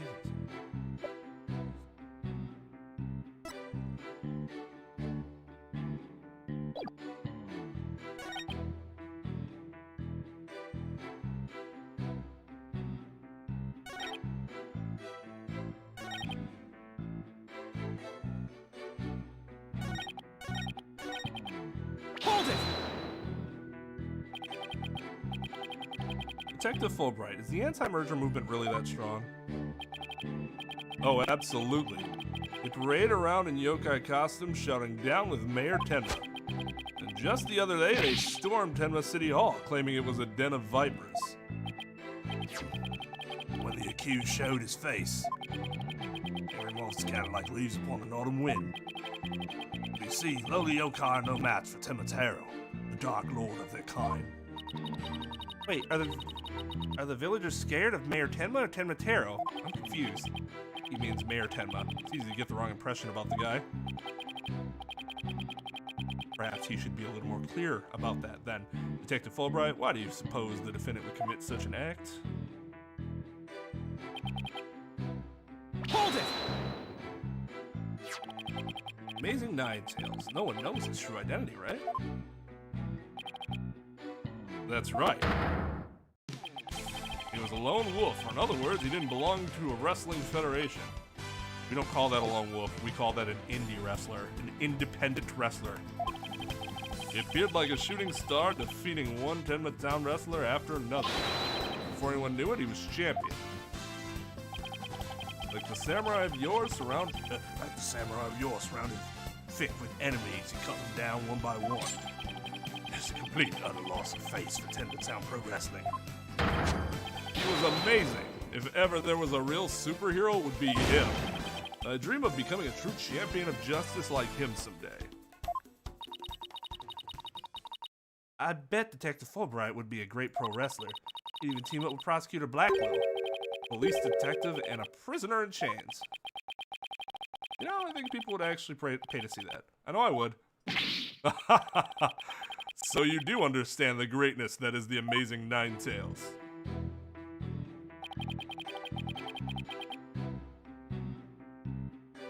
Hold it! Did the murder and yokai evidence really stoke the villagers' fears? Absolutely, it had an immediate effect. The presumed return of the dreaded Tenmatero has them shaking in their boots. Oh my, is it really that bad? That superstitious law, it's as if Jack the Ripper had been set loose in the village. And they had been told about who Jack the Ripper was ahead of time. The mere thought of that demon lurking about is enough to spark a mass exodus. I see. It's a very persuasive argument. Your thought of his honor buying into Simon the Psycho Slasher's words makes me want to spark my own exodus out of the courtroom right about now.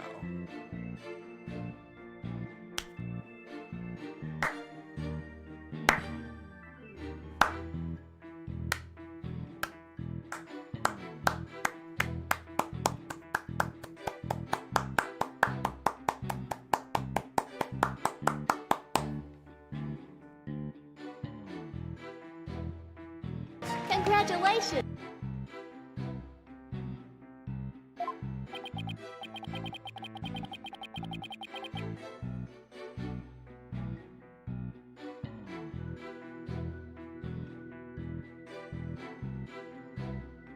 Clap like Gant. So you see, there can only be one reason why anyone would plant those feathers in tracks. Hold it! But doesn't add up. If what you say is true, why top it off with murder? What do you mean? You claim that our client planted the yokai evidence to stoke the villagers' fears. If so, then why not stop there? Why murder Alderman QB? Excellent point. It is, isn't it? So, Your Honor agrees that there was no reason for the murder, correct? Objection! Perhaps the killing was on the spur of the moment. Sure. Let's maybe. I don't know. Just throwing some shit out there. See what sticks. You're saying it wasn't premeditated? Oh, ho, ho, ho. Not premeditated murder, you say. So, this would be interesting because if they were trying to prove that it was premeditated, and they outright say, well, maybe it's not premeditated. Well, then you can't convict them on a premeditated charge.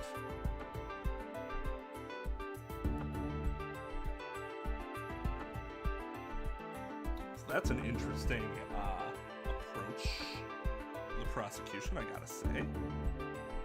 Yeah, I said I had no intention of paying heed to any of your babble.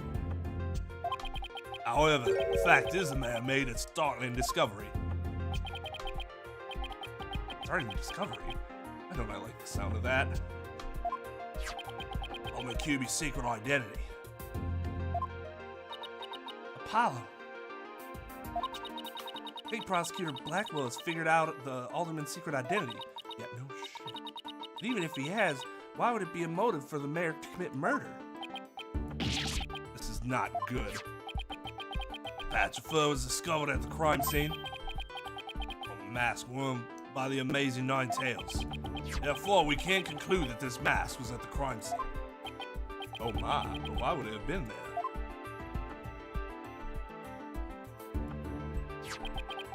The victim was a former pro wrestler and a member of the anti-merger movement. Need I say more? Yes! Yes, you do! It's a court of law! You can't just be like, hint, hint, wink, wink. Get what my position is? Well,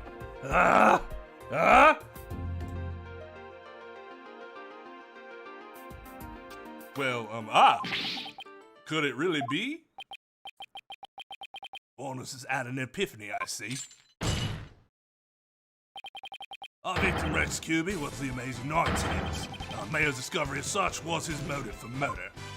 Again, all you're talking about is the motive. You haven't said one about how he made it look like all this. How about we do that first, and then we worry about the motive later?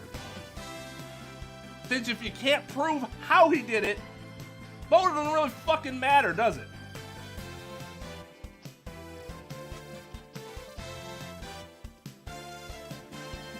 It's just so, like, motive in a vacuum doesn't matter without all the other additional facts. Every fucking child has a motive to murder their parents to get their inheritance. But would anybody actually do that? No, because it's not just about the plainest fact of what a motive is. You have to take everything into consideration, which is why you shouldn't even be worried about this right now until they can actually establish how it happened. Order, order. What a shocking development. A motive clearer than crystal clear. What do we do now, Apollo? I didn't think they'd tie the alderman's secret identity to the mayor's motive for murder. Last we've reached my real point. Why the alderman have to forge a secret identity? Oh, you couldn't have just brought your real point up from the very beginning of the opening statement, which is what you should be doing? Does it not pique your interest, your baldness? I admit it does. It is odd that he had to create this other persona just to secretly participate in the anti-merger movement. Very astute of you, your baldness. Right, now take a look at this.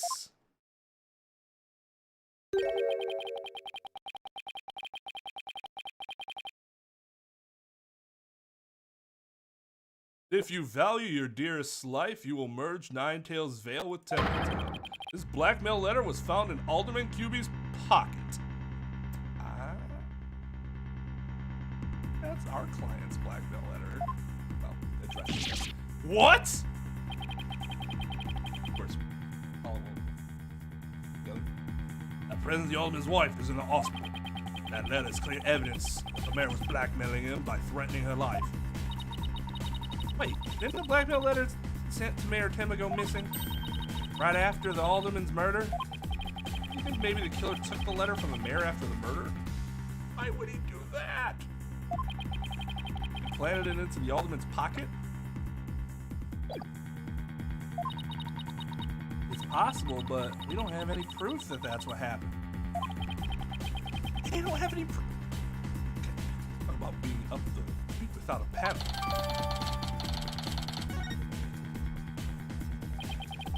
Mayor Temma would have made a clean getaway if he just left after planning the yokai things. But he was knocked out cold by his sudden decision to kill the amazing Nine Tails. It was the amazing Nine Tails counterattack that brought the entire crime to light. Wait a sec. Wright's claiming that the mayor killed the alderman after planning the yokai evidence. And that the mayor... And they finally brought that up, and they're still only vaguely touching on it. And that the mayor was knocked out cold immediately after that? Detective Fulbright, please add your previous statement to your testimony.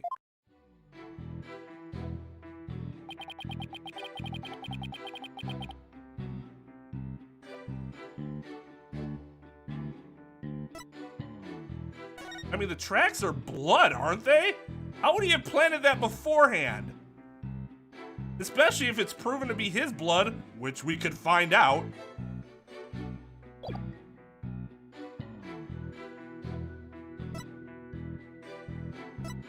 Objection! Detective Fulbright, your sense of justice is anything but fair. Oh my god. What's this? You dare question my justice again? Yes, and I'm going to prove it to you. Take a look at this photograph. Every time I do, it makes me laugh. How did his guts get so red? What the hell's on the mayor's head? This is the crime scene photo. And just what does this prove? It proves when the feathers and tracks were planted. I already told you, they were planted before the murder. The defendant planted the yokai evidence, then was knocked out while killing his victim. But that would be impossible. If you look right here, it's clear when the feathers and tracks were left at the scene.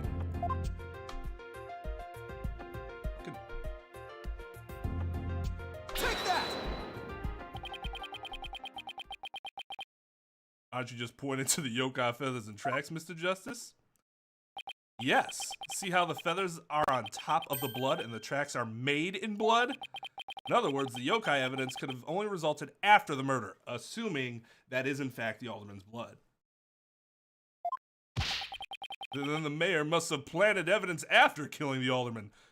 But he was knocked out! But you said it yourself. The mayor had been knocked unconscious thereafter. There would have been no time for him to plant any evidence at all. Therefore, there must have been someone else besides the mayor and the alderman at the scene of the crime. There must be some mistake.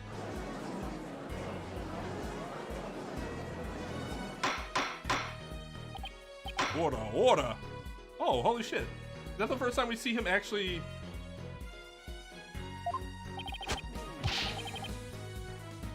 We just showed you our...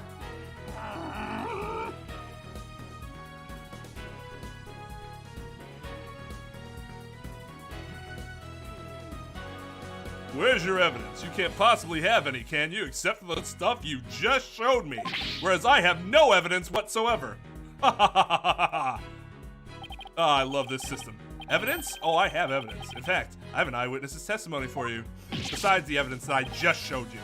You do, but how? Was my vaunted sense of justice really just half-baked? Taking this really hard. Well, he did say he would resign if he got it wrong, so I mean, he should take it pretty hard. asking me he's actually a man of his word. Mr. Justice, what is his testimony regarding the third party that you claim to have?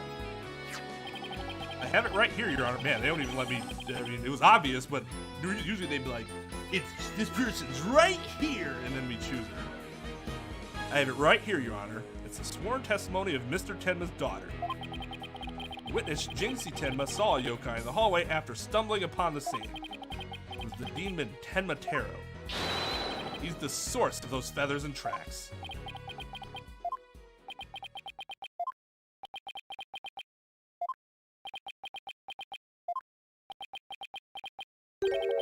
Will somebody please say something? The defense will explain to the court exactly what he means.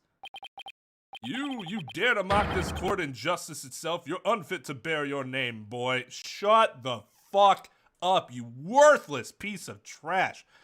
Now, to be fair, Apollo worded this incredibly stupidly. He should have said that it's the whoever was in the suit. That the police believe did it, mind you, and the prosecution admitted that. Except for this one police officer, who's apparently the one speaking for the police, even though the police themselves do not actually agree with his position.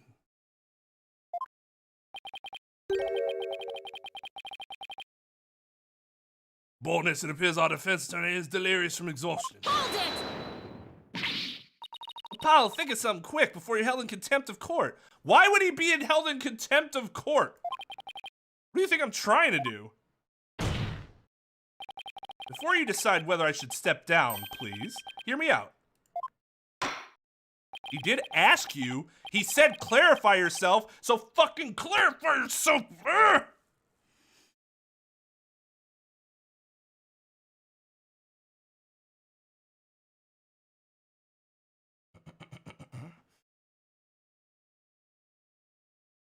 Very well, Mr. Justice, I'm all ears, but you had better explain yourself well.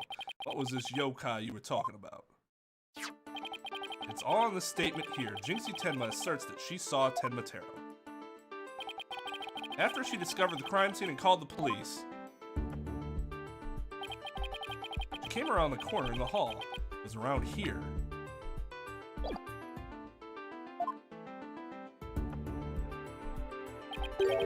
That she saw Tenma Taro fleeing toward the foyer. The defense asserts that whoever was impersonating this monster is the one who left those feathers and tracks behind, intentionally or otherwise. What? How incredibly unjust! Why haven't I heard about this before?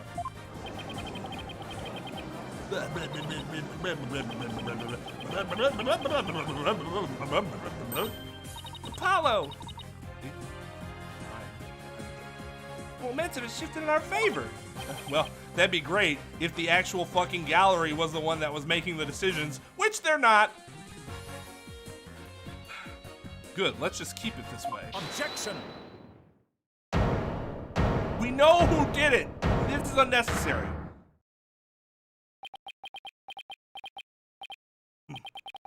Do you realize that how you are in the midst of a fray, your sword is broken? My sword? I didn't know I had one to break. Implying there's a problem with my claim. Consider this. That yokai impersonator had indeed fled toward the foyer. That fool and that fop would have seen him. Fool and fop? Oh, you mean Filch and LaBelle. Now that you mention it. Both Phineas Filch and Florent LaBelle were in the foyer at the time. But they haven't stated that they saw the yokai, have they? You ever consider that yokai was but a figment of a scared little girl's imagination? Oh, I didn't know to see the Tenma Taro impersonator pass by. Now this is actually a very good tactic on Blackwell's part, because he's completely diverting attention from the fact that he still has absolutely no explanation from where those feathers and footprints came from, which is a gigantic problem with their claim that it could only have been my client because he was the only other person in the room. That's their claim rests on. As soon as you prove there's a third person, their case collapses. It becomes significantly weaker.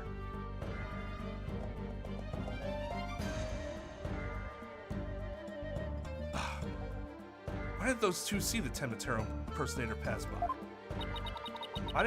Why don't we ask them ourselves? Probably should have done that before, but we can put them on a stand now.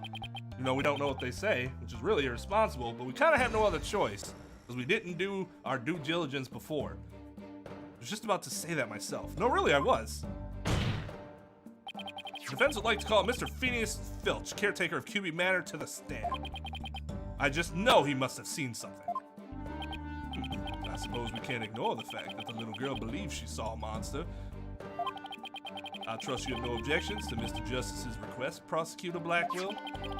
I understand that Mr. Filch is enjoying a nap out in the lobby. I knew that Tanuki was a red fine.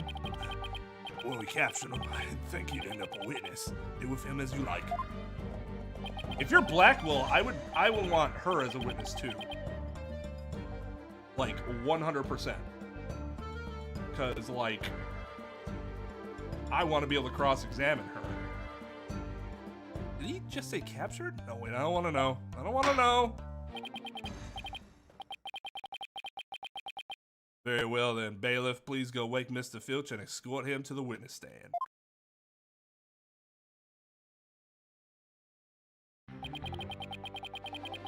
Alright guys, I'll be honest. That's all I can take from that.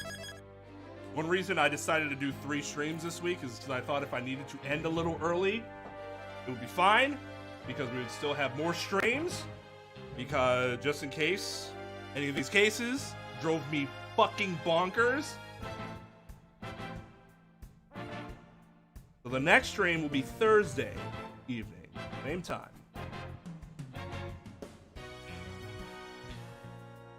I need a couple days to cool off.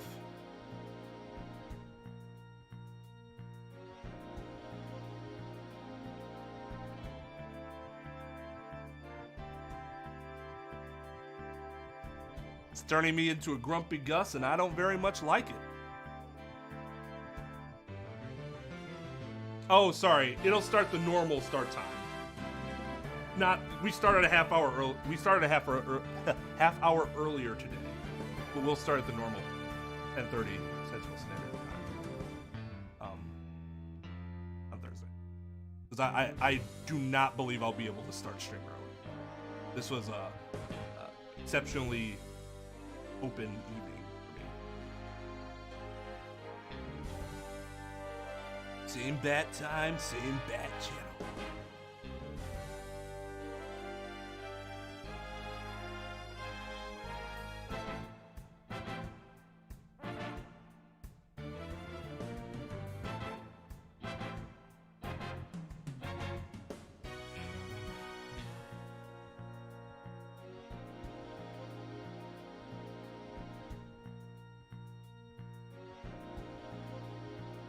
Oh, that's adorable.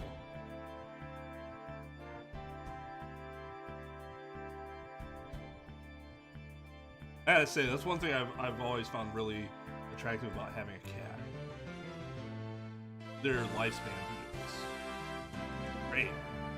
Like, by the time my cats died, at like 18, 19, 20, it's like, you know what? I'm sad, but like, you lived a good life.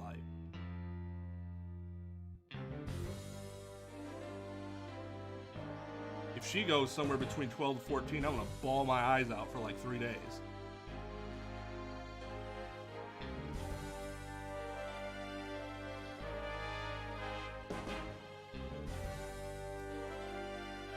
But yeah, shout outs to all cat owners. Sorry to hear about your cat, Luca. No, cats are just... Cats are funny because they're like, everybody agree that cats, nobody disagrees on what cats are. It's just, you'll find some people that love it and others that absolutely despise it. It's the same thing. They won't disagree over it. It's just a matter of, well, I like that. Well, I don't like it. Oh. So still thinking about getting a cat of my own. The problem is that my wife is allergic to cats, and unlike me, who's allergic to dogs, but could get a hypoallergenic dog, the only real hypoallergenic cats are the bald cats. And we probably won't be getting.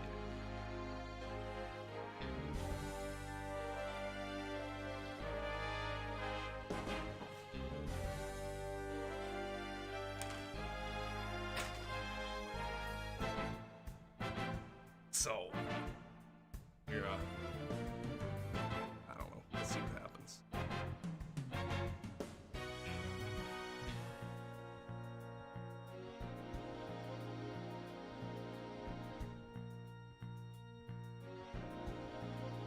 I mean, I don't know. I'm not allergic to cats, so I have no idea how that works.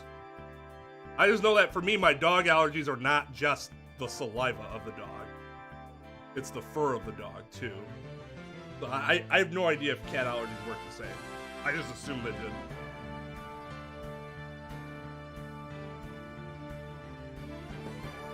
Because I guess I would have no reason to think otherwise.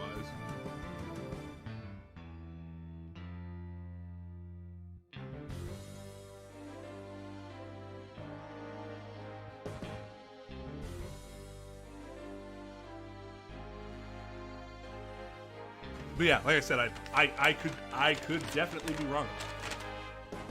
Because I do not have a said allergy. I have much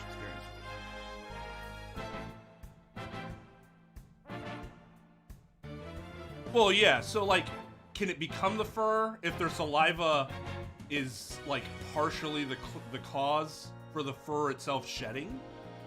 Like, is that a thing? I don't know.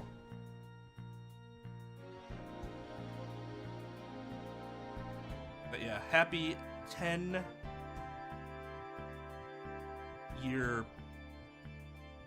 Happy. I'm saying this so weird. Happy birthday to Dog's cat. Yeah, so I'll be back Thursday. In the evening. And then we will again stream on Friday. I hope Thursday is not as frustrating as today, because I definitely need a night off after today. Like, I don't like the person that I'm becoming right now in this playthrough. And if I don't like it, I can't imagine it's great for you guys either. I don't know, maybe you guys love it. I don't know. But I don't want to continue down this path. So we get a little bit of a reset. Try again.